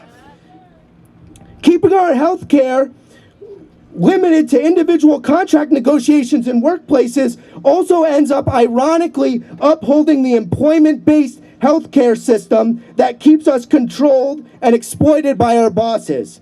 It keeps people questioning whether to fight back and potentially lose their job in healthcare for them and their family, or stay quiet and keep being treated like complete shit. If we want any right, whether it's the right to a safe legal abortion, the right to a safe workplace, the right to health care under National Improved Medicare for All, we must mobilize ourselves where we are strongest, and that's organizing as one unified working class. We have to organize not just in the streets, but in our workplaces where we wield our power most as a working class, fighting with our full power to get what we need. Those who don't have a union should follow the lead of Starbucks workers, Amazon workers, and other workers that are unionizing, and unionize our workplaces. And if you do have a union, we have to take the power back from our union misleaders to make them fighting organizations again instead of tools of the Democratic Party to just gain votes. We should be organizing workplace committees and democratic assemblies to decide about what to fight and for what we want. We could have committees to organize workplaces to demand free, safe, legal abortion, or to fight for a healthcare system that benefits us all. But I want to be clear about something, and this might be hard for some to hear even in this group. We need more than National Improved Medicare for All. This should only be the smallest first step that we should be fighting for. Under National Improved Medicare for All, many of the industries harming the public well-being will still exist, and the capitalist system as a whole will still exist. We should fight for National Improved Medicare for All, but then continue to fight for a universal healthcare system under worker control. We need to fight for a healthcare system where the parasitic insurance executives, pharma executives, healthcare company executives literally no longer exist to profit off of our fucking lives. We need to fight for a system where every single aspect of healthcare delivery is run by and for the working class to maintain the well-being of the public, not maximize profit. But also, as we fight for a system that prioritizes health and well-being, we need to be clear. As long as capitalism continues to exist, we cannot have a society that fosters health or well-being. If our fight is only to reform or slightly improve healthcare, we are going to fail. A better healthcare system will not stop an economic system harming us all and destroying the planet. Capitalism is a disease that we must fight to eliminate from this planet altogether. And that fight will not be waged through either of the capitalist parties. Instead, that fight is in the hands of the working class. We need a party of the working class, not just here in the US, but a revolutionary party globally that can wage a fight against global capitalism and for socialism. I and my Left Voice comrades who are here today are in the fight with you all for Medicare for all, for a free public healthcare system under worker control, and for the elimination of the system harming us all, capitalism. Thank you.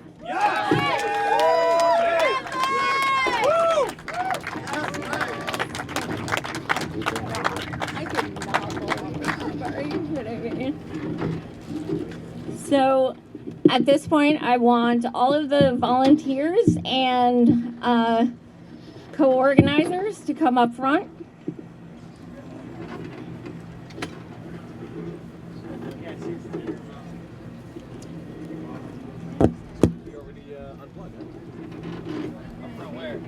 Yeah, like if you want to, maybe it would be cool to stand on both sides of it and for all, maybe? Or yeah, if you can get on the stage, hell yeah.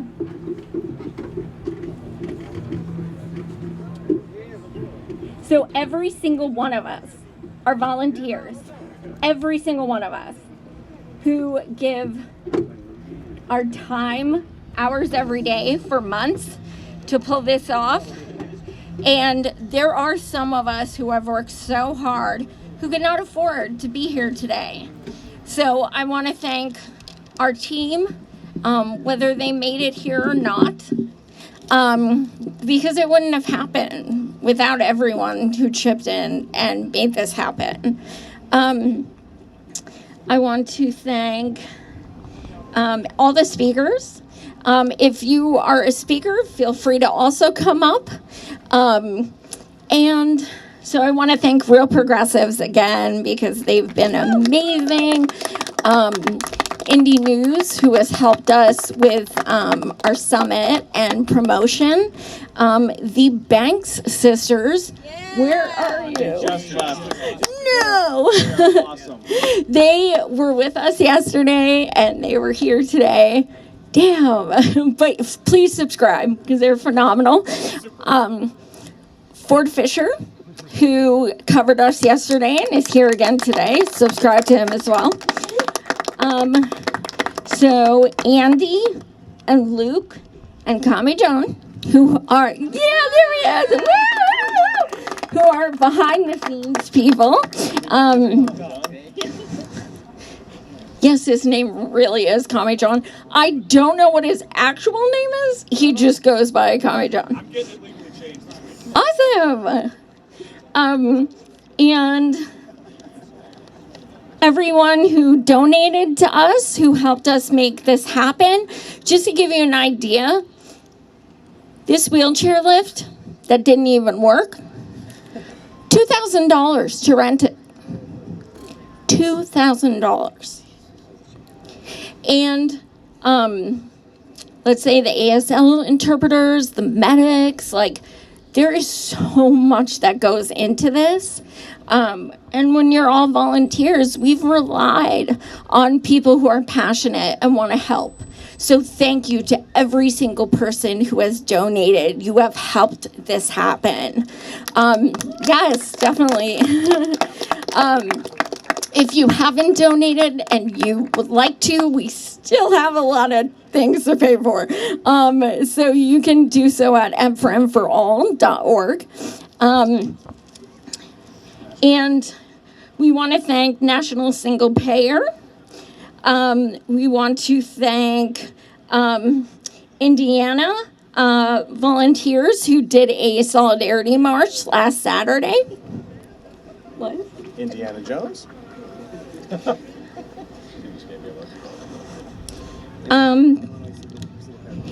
Illinois Single Payer Coalition. It's so phenomenal when we're having one event in DC and other states are like, yeah, let's endorse, let's help. That's solidarity. So at this point, and I'm so sorry if I forget people, and also I cannot see. But at this point, I would like to leave a few closing words, and then I'd like everyone to stay for a song. So my closing words are, we are worth more. Do not settle. This does not end today. We have more work to do.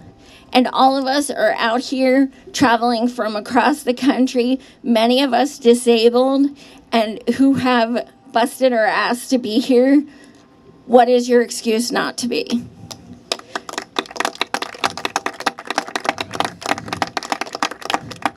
And the last thing I want to say is I had the recent honor of interviewing the hero, Stephen Donziger.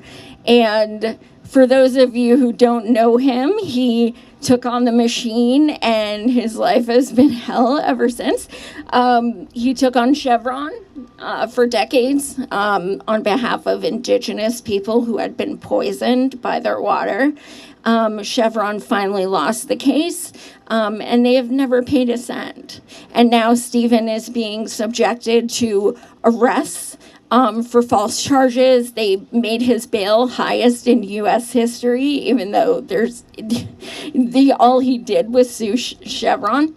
So this gentleman is a hero, and he knows about injustice. And what I closed with changed my life, because I said, Stephen, and we talked about Medicare for all and the correlation of environment. But I closed with Stephen, after all you've been through, he had an ankle bracelet while I was talking to him. Do you still think the power of the people is stronger than the people in power? And he said, yeah, I do. So take that with you, because that's amazing that someone going through that could still say that. And that gives me hope.